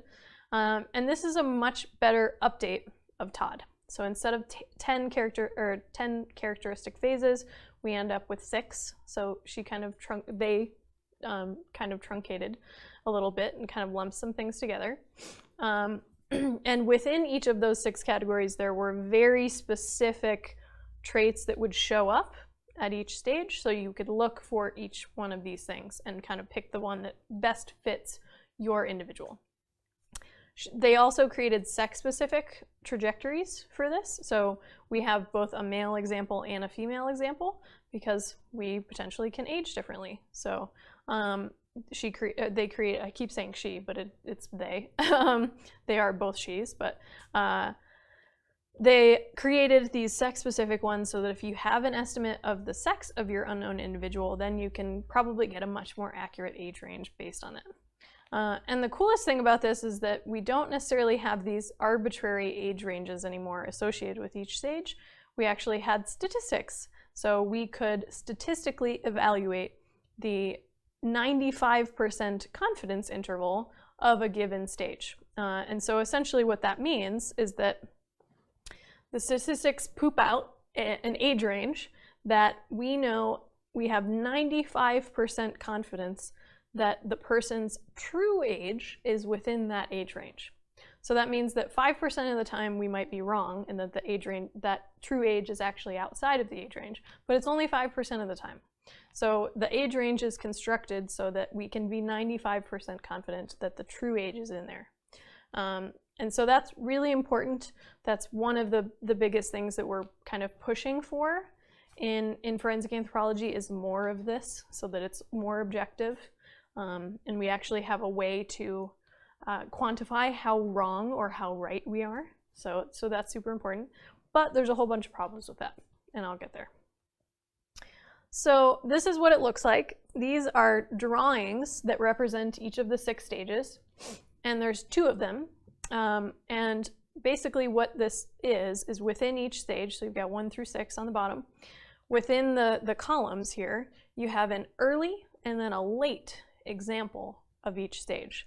So that's kind of cool, because it's essentially showing the breadth of what that stage might look like. And so you can then place not only within a stage, but you can also see like, oh, this is kind of early in stage 1 or whatever. So that first one that I showed you where it's a very young pubic symphysis, very clearly early stage 1. Yeah, it does get pretty complicated. And if you have questions, please let me know. I'm trying to keep the amount of information that I throw at you to be, you know, minimized, so I'm not like inundating you with stuff. But essentially what you're doing here is like, I've got a pubic symphysis, say this deer. Say I can actually see the pubic symphysis here, pretend it's not fused. I've got my pelvis that I'm trying to look at. I can look at the pubic symphysis that I have of the person I'm trying to identify, and I'm basically matching it up to one of these images. And there's a written description that's associated with it too. So there's that. But essentially, I can try and match up my pubic symphysis that I'm trying to identify to one of these images, basically. So I find which one ever has the look and texture and all of these things that matches what I have in front of me.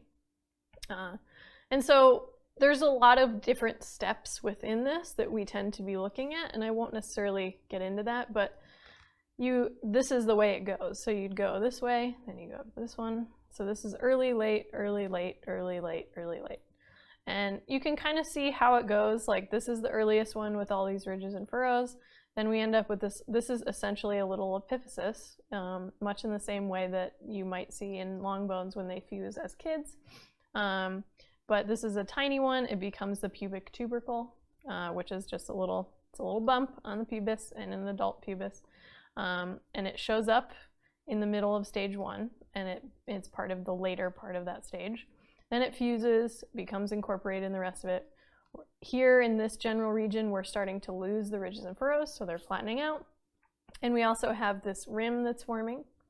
So you can see this distinct rim that's happening. Dude, for real, you're right.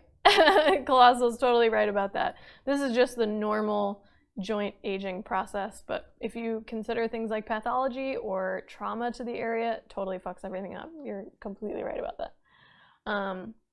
But yeah, so you've got kind of a general rim that's forming, and it becomes more and more developed over time. Then here we start to see a little bit of a depression. This one's kind of janky. This is just like a weird example. It's got a little bit of ridging here still, but you've got a rim, but there's like kind of these weird openings. And then later, this is getting into like later middle age. We have kind of a very, very distinct rim that's forming. It's complete. You don't have these little gaps anymore. And here we're really starting to see a depression here in the middle. And then at the end here, it basically just gets grodier. It starts to break down. Things kind of thin out. You might have weird irregularities kind of growing on the edge, that kind of thing. So that's the general process. And essentially, we're just trying to match up our unknown pubic symphysis to one of these. And so each one of these stages, I don't think I have, oops, there we go. I don't have a look at what the age ranges are. That's just too much. But each one of these stages will have an age range associated with it, and that is based on the reference sample that was used in that original study.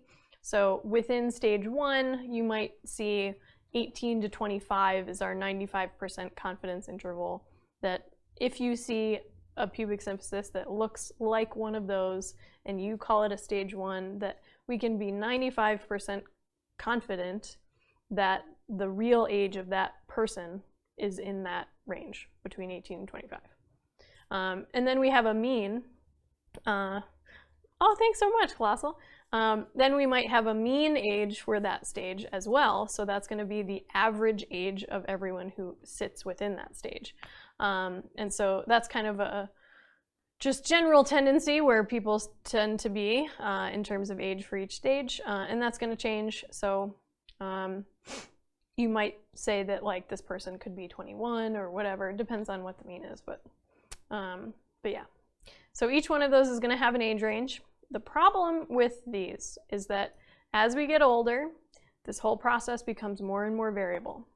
And so when you're trying to include everybody you possibly can in each stage, that age range is going to have to get much bigger, because when there's more variation, there's more spread to the amount of characteristics you might see within a given stage. So when we look at these 95% confidence intervals for each stage, instead of being like 5 or 10 years in the younger ones, it might be 30 years or 40 years, or in the case of stage 6, about 60 years. No joke, the age range associated with stage 6 in this method is like 28 to 87 or something like that. I can't remember the exact one, but it's something like that. It's almost 50, 60 years of an age range. And that was just how the statistics come out. Like, the way stage 6 looks is so variable that in order to include everybody's true age that could sit within that stage 6, it had to be that big. So that sucks, right? When we're trying to estimate somebody's age from an unknown individual for the purpose of identifying them, by putting somebody in a stage 6 and having that age range that's like 25 to 85 or whatever, that's not that much better than just saying that they're an adult. That's not super helpful. In terms of law enforcement who's receiving a report that says this, they're like, what the fuck am I supposed to do with this? It's literally like saying, oh, they're an adult. Crazy. So that's a big problem, and it's one that is not yet solved. This is actually something that I wanted to research at one point, and maybe I might still, but maybe not. But yeah, there needs to be a better way to get more precise age ranges that are actually operational. Like, we can't really do anything with a 60-year age range. Theoretically, you're also including all of these other methods in there, and that might help you narrow it down a little bit, but it's still really difficult. So we need better stuff for that. But anyway, so that's one of the main problems with this.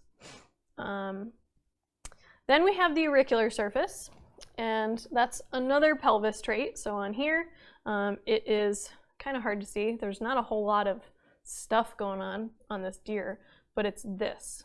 So this is another joint surface, and this is where the sacrum would articulate in the middle of this pelvis. So this is going to form the back of the pelvis here, and it would articulate in between these two joints.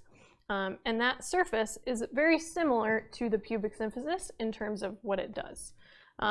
So I'm just going to very briefly go through this, but it's the same kind of process where you go from ridges and furrows to flattened out to a more grainy texture. You get more porosity, it's starting to break down, you get irregular bone growth, etc., etc. Same kind of deal. So we won't necessarily go through the whole thing, but it is another method.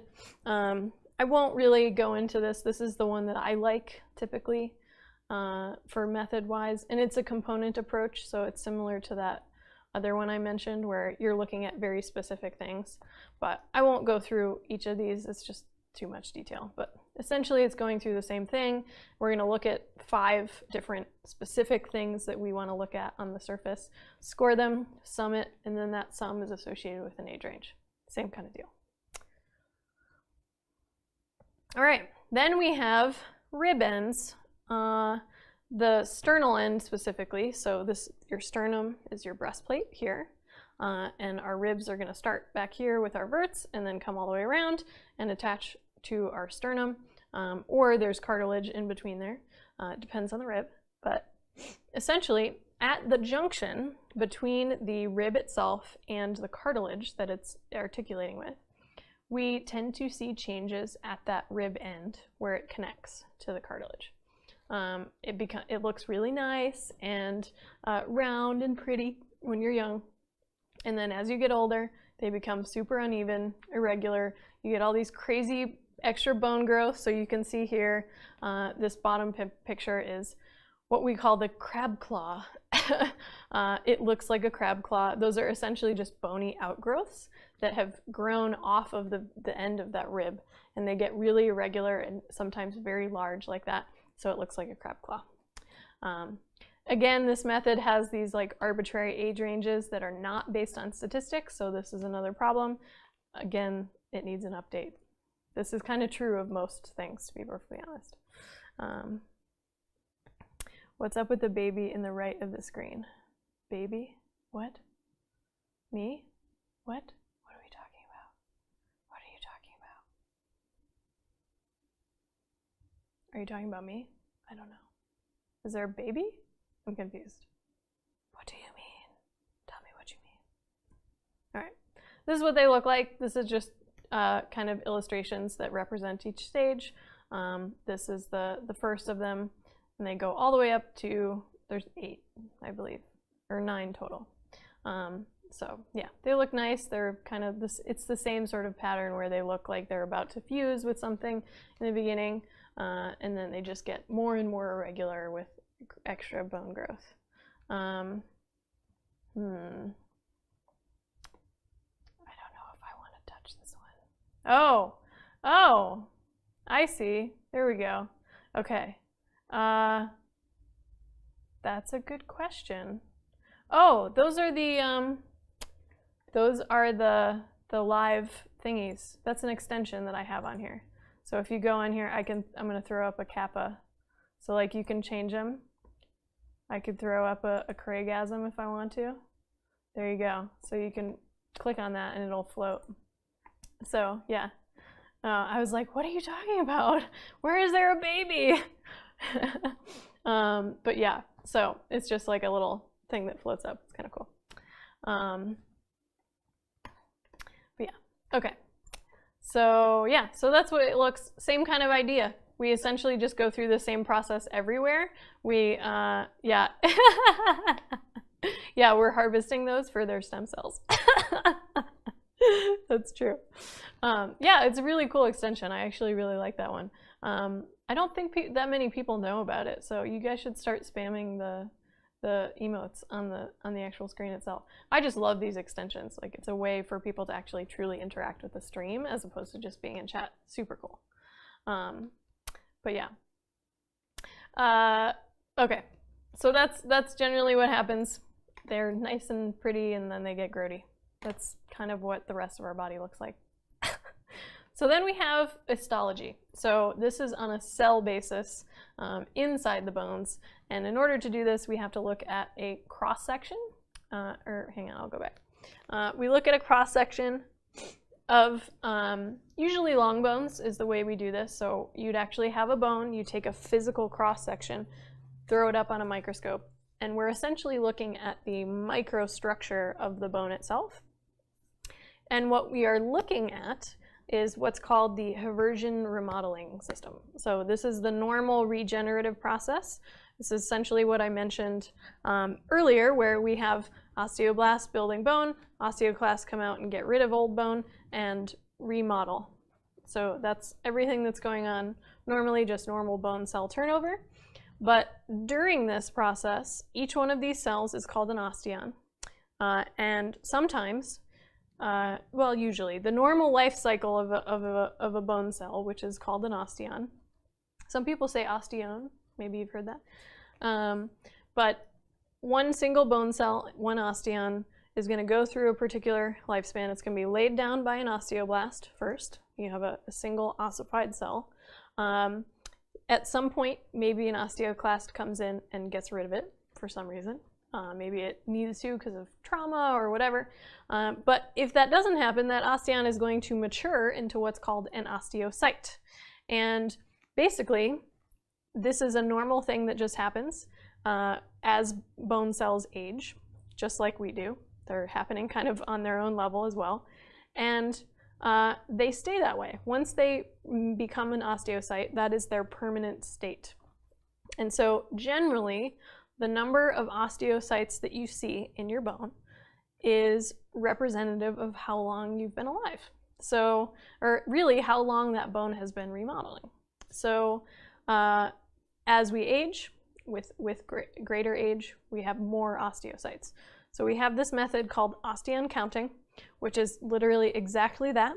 We look at a cross-section of a long bone, and here's an example of that. You can see bone marrow in the middle. That would be our medullary cavity.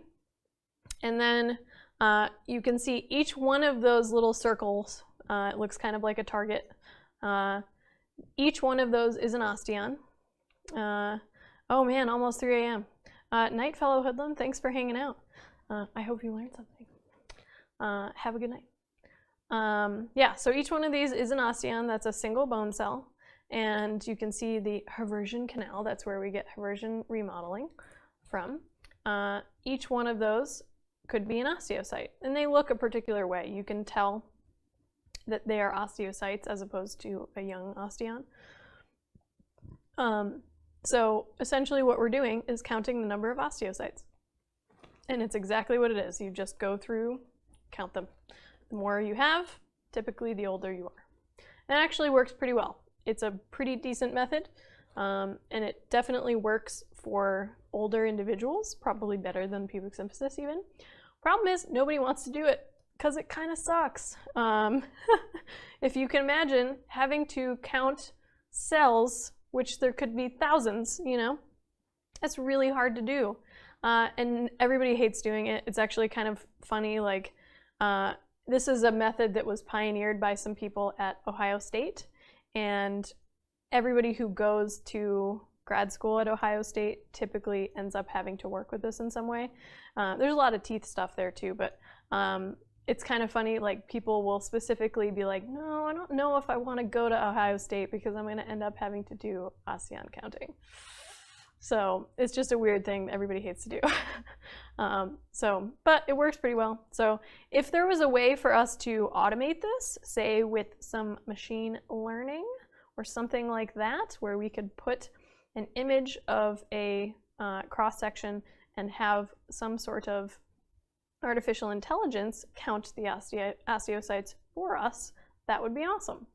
Someone should do that. Ahem, ahem, all of you coders out there. You should do it.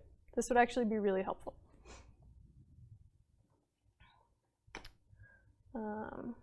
There we go. So, yeah, you should totally do this. It's actually a thing that needs to be done. I really do think that this could be helpful. I know there are some people who are doing this for other counting type things, like somebody that Grady/Hosebeats has worked with was working on something like this to count seals, like from the sky, essentially, that you could count the number of seals, and that's somehow something you have to do for something. I don't remember, but they were trying to figure out how to take video and automate the seal counting process. So theoretically, you could do something with this too. So it needs to be done. All right, so then we have teeth. So our teeth are going through this same sort of wear and tear process. And so I kind of already mentioned this, but generally just the amount of wear that we see, our teeth are going to wear down on their enamel surface as we age. The more wear we have, the older we are, typically. This is population specific, and really not necessarily population specific, but diet specific. If you're eating a lot of really hard foods that are putting a lot of more demand on your teeth, then theoretically they wear down quicker than they would otherwise. So you have to kind of think about those sorts of things when you're evaluating the amount of wear that you see. So if you're working with an individual who could be part of a population that eats really, really hard stuff, lots of grit or something like that, then maybe you might actually overestimate how old they are because the amount of wear that you see is quite a lot, but it's really more because of their diet and not necessarily because of the years that they've been around. So that's something like that. Patients at 12 in the night, doctor's life. Oh man, are you at work right now? Dang, yeah.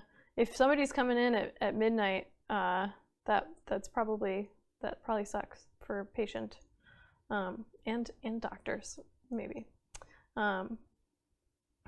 Dang. Well, yeah, so more aware, older you are typically, but we have to think about diet. Then we have what's called dental translucency, and this is kind of a weird one.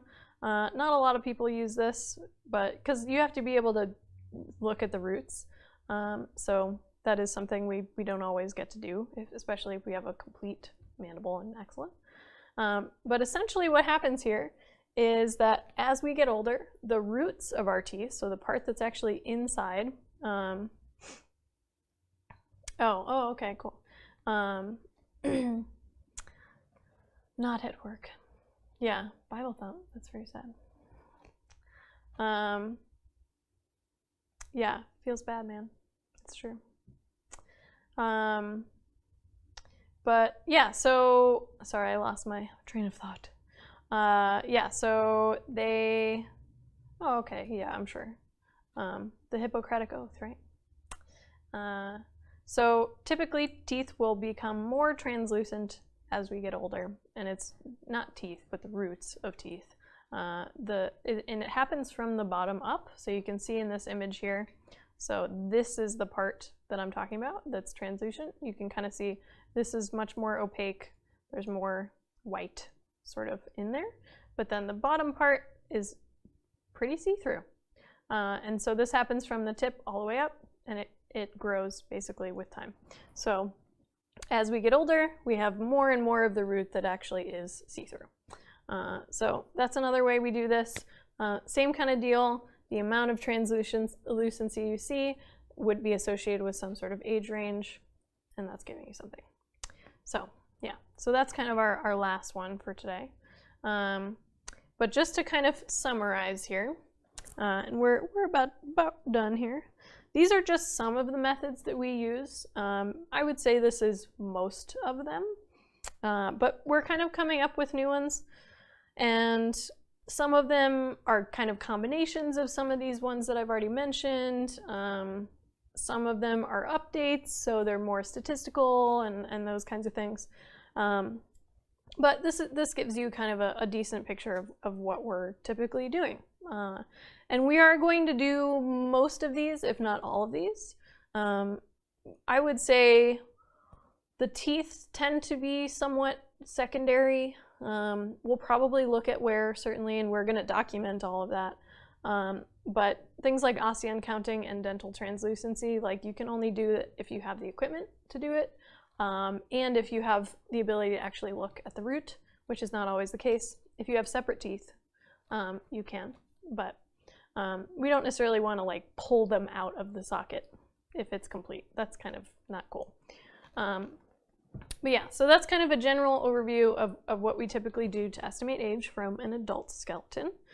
And as I mentioned, this is based on the way our body degenerates over time. So everything we've been talking about today with the way bone cells age, with the way we get senescent cells and telomeres are shortening and all of that, like all of those things that are happening at the cellular level are potentially influencing what we actually see on the macroscopic level. So when we're actually looking at the bone itself, that's what it's manifesting as. So that's what we're typically looking for. We typically have much more accurate estimates of age if we know the sex, or if we have estimated the sex, which generally is pretty accurate. So we can be fairly sure that what our estimate is probably the right one. I have ancestry estimates here, but we actually don't yet have population-specific methods for aging. So I'm not entirely sure why I have that here. But theoretically, if we did know or have some estimate of the population that somebody comes from, we might know something about more about how they age. So it's possible, but nobody's really done that yet. But as I mentioned, with degeneration comes way more variation than with the growth and development process that we can use to look at juvenile aging. So it's a much more difficult task to age an adult. But it's definitely something that needs to get done. We have lots and lots of adults who might be in a forensic context, so we have to be able to do it, and we need better methods. And part of the reason why we need better methods is because most of the methods that we have right now use age ranges that are not based on statistics. And that sucks, because it's like we can't actually say how correct we might be. And at this point, there's actually a Supreme Court ruling that makes that a necessity. We have to be able to do that now. And so there's been this big push within forensic fields of all kinds to really quantify how wrong we are, and that's called an error rate.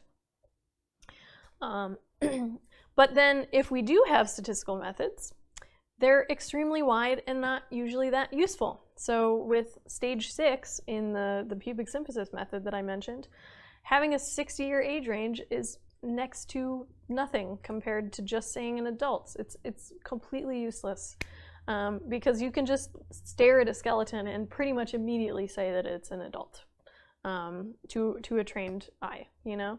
So it's really not helpful, but we need to have the statistical methods or statistical age ranges because of these things that we need called error rates. But the thing is, we need to create better methods that theoretically might have smaller age ranges that are still statistical.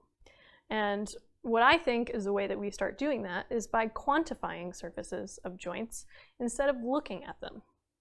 And so this is a thing that I have been thinking a lot about, and something that this was my undergrad thesis actually, was a way to potentially quantify the pubic symphysis to try and get a number that represents what that surface actually looks like, as opposed to I'm just staring at it, I'm making a subjective assessment of what it looks like and trying to match it up with a picture. While that's relatively simple, it's not always possible, and it's messy, and there's a lot of variation. And so if we can quantify it, maybe we can really dial into exactly what's happening on the surface and perhaps get a more precise age estimate. Forensic piece on last week tonight. Oh yeah, I showed that on the first episode of this, actually, when I first did the intro to my forensic anth class stream thing. It's actually a really good piece, and it taps into a lot of the problems within forensic science in general. I thought it was really well done, actually, and also hilarious, as always. But yeah, so that's kind of, these are some of the problems that we have, and it again requires more research. This is the trope in most of academia, is that we always say, like, more research is needed to make a determination, blah blah blah blah blah. And that's totally true in most cases. I really want to get a future research emote when we get partnered, because it is a thing that comes up all the time, and it's like kind of a weird trope that's sort of silly, but it is true. But we need more research to focus on creating new methods that have better age ranges, and ones that can actually be used by people who are trying to find somebody. And the other thing is that I think we should be focusing efforts on is also how to combine these methods. So we're always doing pretty much everything we can, because we're trying to get as much data as possible to get a better picture of what we're looking at, right? But the way we do that so far is we essentially take all the age ranges of each individual method, look at where they overlap, and kind of create, again, a subjective age range that's based on all of those individual age ranges. So again, it's a subjective process to kind of pick an arbitrary one. You're certainly using multiple data points, but I think there needs to be a way to statistically combine those age ranges, and we don't have that yet either. So that's another thing that I think needs to happen. So yeah, so if anybody's looking for an academic career and they want something to do, go do it. Although I couldn't really in good conscience actually promote an academic career at this point. Yeah, at least that's me in my very jaded 7th year of my PhD. So anyway, Loup Venemu, thank you so much for the follow. I might have totally butchered that, but it sounds kind of French. What's up? Anyway, so that's our adult aging. And so we've learned a bunch of different methods, and now we're going to apply it to Javier. first I'm gonna drink some water.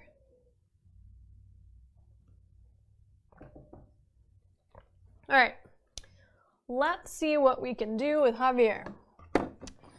Get over here, Javier. All right, so I mentioned last week, come on.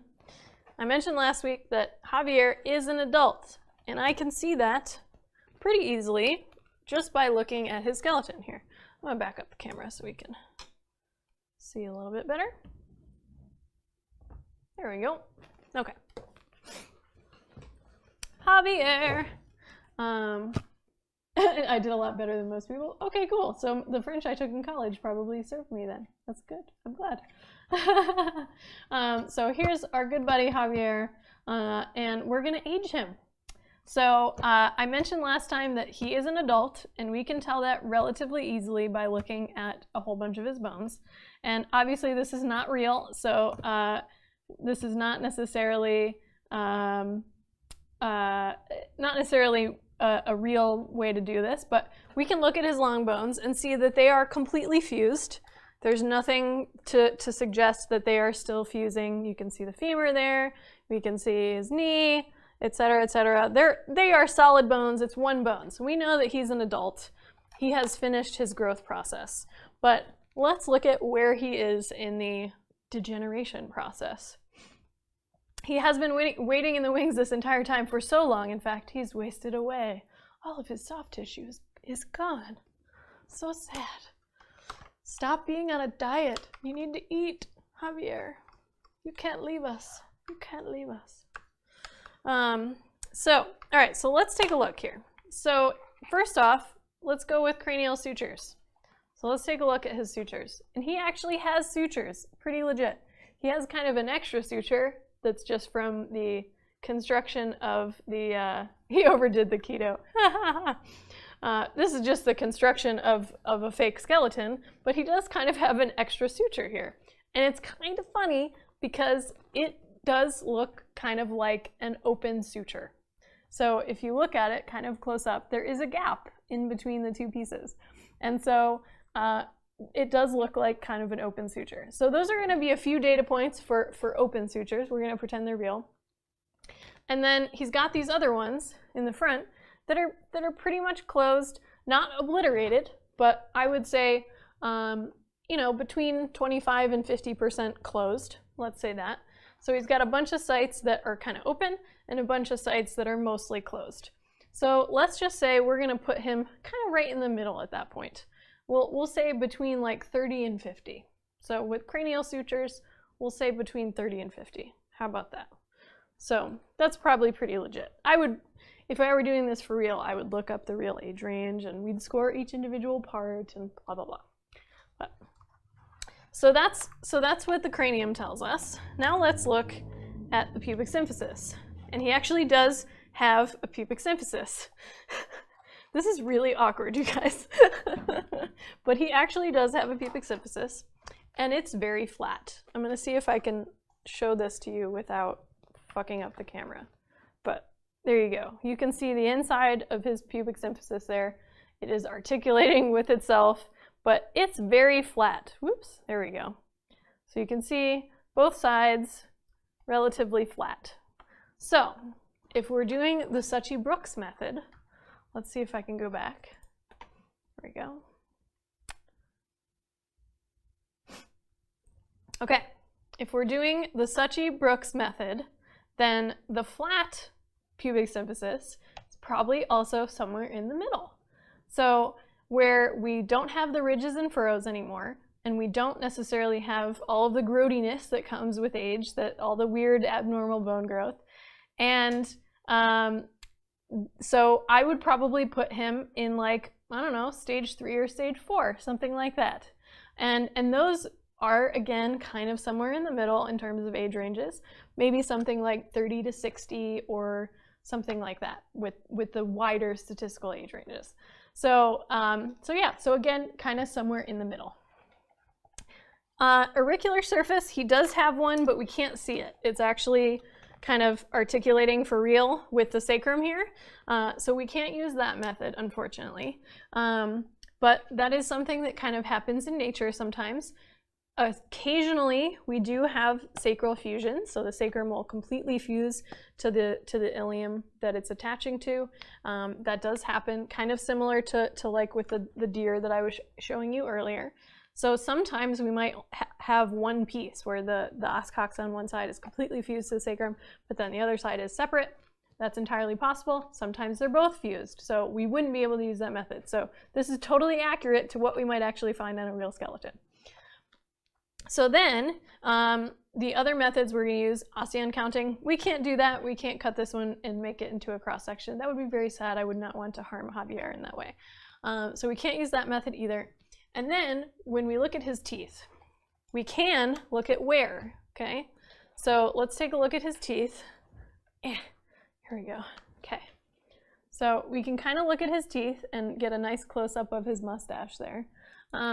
So he has a decent amount of wear. They're pretty rounded, but they're not like flattened and like pushed down, and we're not seeing any of the internal structure of the teeth, of course. And so I would say he has a light to moderate amount of wear on his teeth. So like probably on the earlier end, we don't see like a heavy amount that you might see with someone into their 50s and 60s and 70s, okay? So like based on teeth, let's say between 30 and 45, something like that. Let's go with that. Translucency, we have to be able to look at the roots, and we can't see those because his teeth are still in the crypt, so we can't do that. But we have, oh, there we go, 3 methods that we could use, and those are the cranial sutures, for which I said about 30 to 50. Pubic symphysis, I said probably 30 to 60, and then teeth, maybe 30 to 45. So based on those 3 age ranges, I'm going to create a subjective, slightly arbitrary age range from that. And maybe we might say something like 35 to 50. Let's say that. That's kind of conservative. Then maybe a slightly narrower one might be like late 30s to early 40s, something like that. So let's say, we're going to say Javier's male. We did estimate his sex last time. So we know he's a male, and that is why his name is Javier. Well, let's say about 40. 35 to 45, general range. Let's call it 40. Normally we wouldn't do that. we would still report the whole age range. But let's say he's about a 40-year-old now. And technically, if he were a real skeleton and this is what we were seeing and this is what we would do for methods, that would be about what we might come up with. So there you go. So Javier is about a 35 to 45-year-old male. There you go. And I promise I did not do that before the stream. I did that just now, just by looking at it with you guys. So I didn't actually do any prep for that ahead of time. So yeah, so we have an age estimate for Javier now. Yeah, so that was pretty fun. It actually worked out pretty well. I'm actually kind of surprised that there are areas on there that you can see pretty well and actually estimate from. So anyway, someone clip this. That would actually be pretty funny. If somebody did clip it, I would very much appreciate that.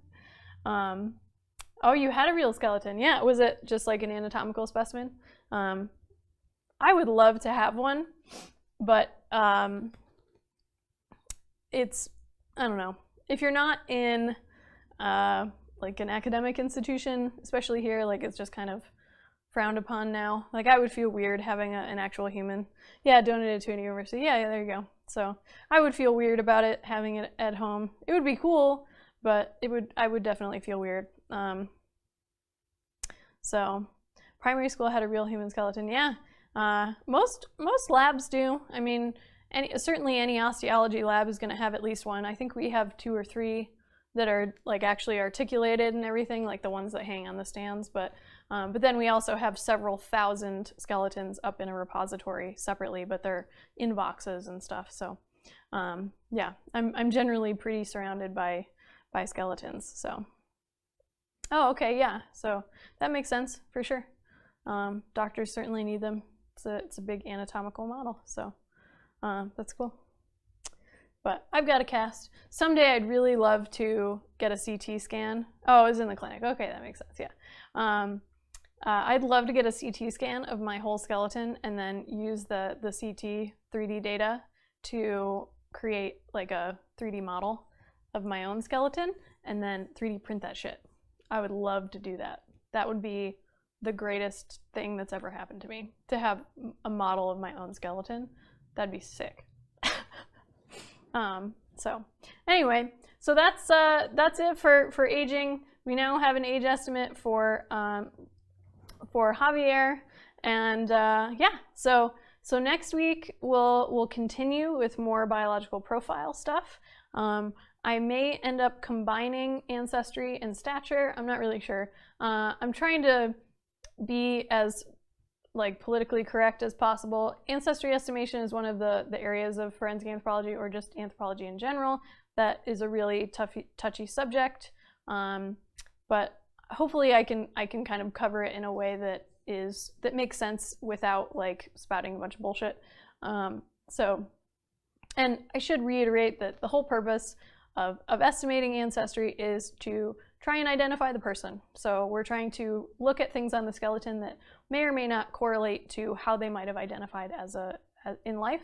Yeah, so that's the whole purpose, is trying to identify somebody and get them back to their families. So, but I like you, but I miss the other two girls, to bring them if you can. Are you talking about Sarah and Ruth? Probably.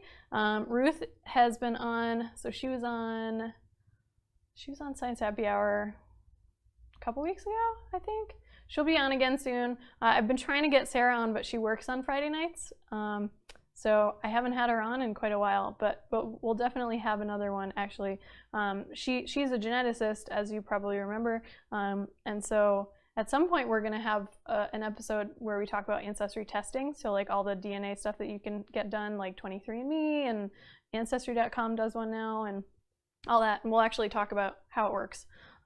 So that's actually kind of very related to what her research is too. So Ruth does not hate you, no. Ruth is our stats guru. She talks about stats and stuff. So at some point she may actually end up doing a stats class type thing on here. So I'm gonna try and see if I can get her to do it for us. But yeah, I will definitely bring them on as much as I possibly can. I will let them know that you said that you missed them. I'm sure they will appreciate it. So, all right. Well, any of you guys have any questions to wrap up adult age estimation? Let me know. So, yeah. But I'm glad that you approve. I'm glad that you still like me. I'm just kidding. But that was fun. We talked about some existential shit today. It was fun. And it all really does relate to aging, because like that's essentially what we're looking at here. We're looking again at a snapshot in time of our unknown individual. We're trying to figure out where they were in their life course, based on how much wear and tear or how much growth that they have endured. So this is so cool, to be honest. Thank you so much. Awesome. I'm so glad that you're enjoying it. So I do this every Monday, same time. It's at 12 p.m. Eastern time. It's 10 p.m. for me in Mountain time. It's probably what, 5 p.m. for UK, maybe 6 p.m. for Western Europe. It's like what, midnight for you, Colossal? So, oh wow, we're like 14 hours different, probably. That's crazy. But yeah, so every Monday morning I do one of these, and this is essentially what I talk about in my forensic anthropology class that I teach on campus in New Mexico. So yeah, I'm trying to kind of adapt what I would normally do in class to a more like informal stream, so I can share all the stuff that I normally teach on a weekly basis. So I am glad that you are enjoying it. So thanks so much. Yeah, do you guys have any other questions about anything? I know the time zone, like I'm trying to think, because we have a lot of international viewers, so I'm always like, okay, what time is it there, and blah blah blah blah. Where are you watching from, Loop? I'm guessing, so you probably don't pronounce the P, maybe? Do you pronounce the P? Is it Loop or Lou or something like that? if I was like really trying, I would probably say loup venimeux. How's that? We'll see.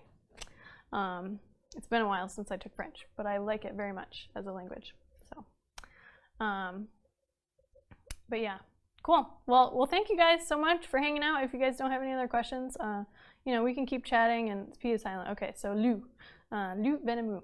Is that name, or what does that mean? I'm curious now. Yeah, so I'm gonna find, while we're getting some last minute questions here, I'm gonna find somebody we can raid. Sharing the raid love. I enjoy doing that. I'm glad that we have a thing to do that with now. That's easy. So let's see who we got. And let me know if you have any other questions or comments or anything like that. Let's see. Okay. Who we got? Oh, there's an anime marathon going on. That's fun. Let's see. Okay. All right. I know who we're going to raid.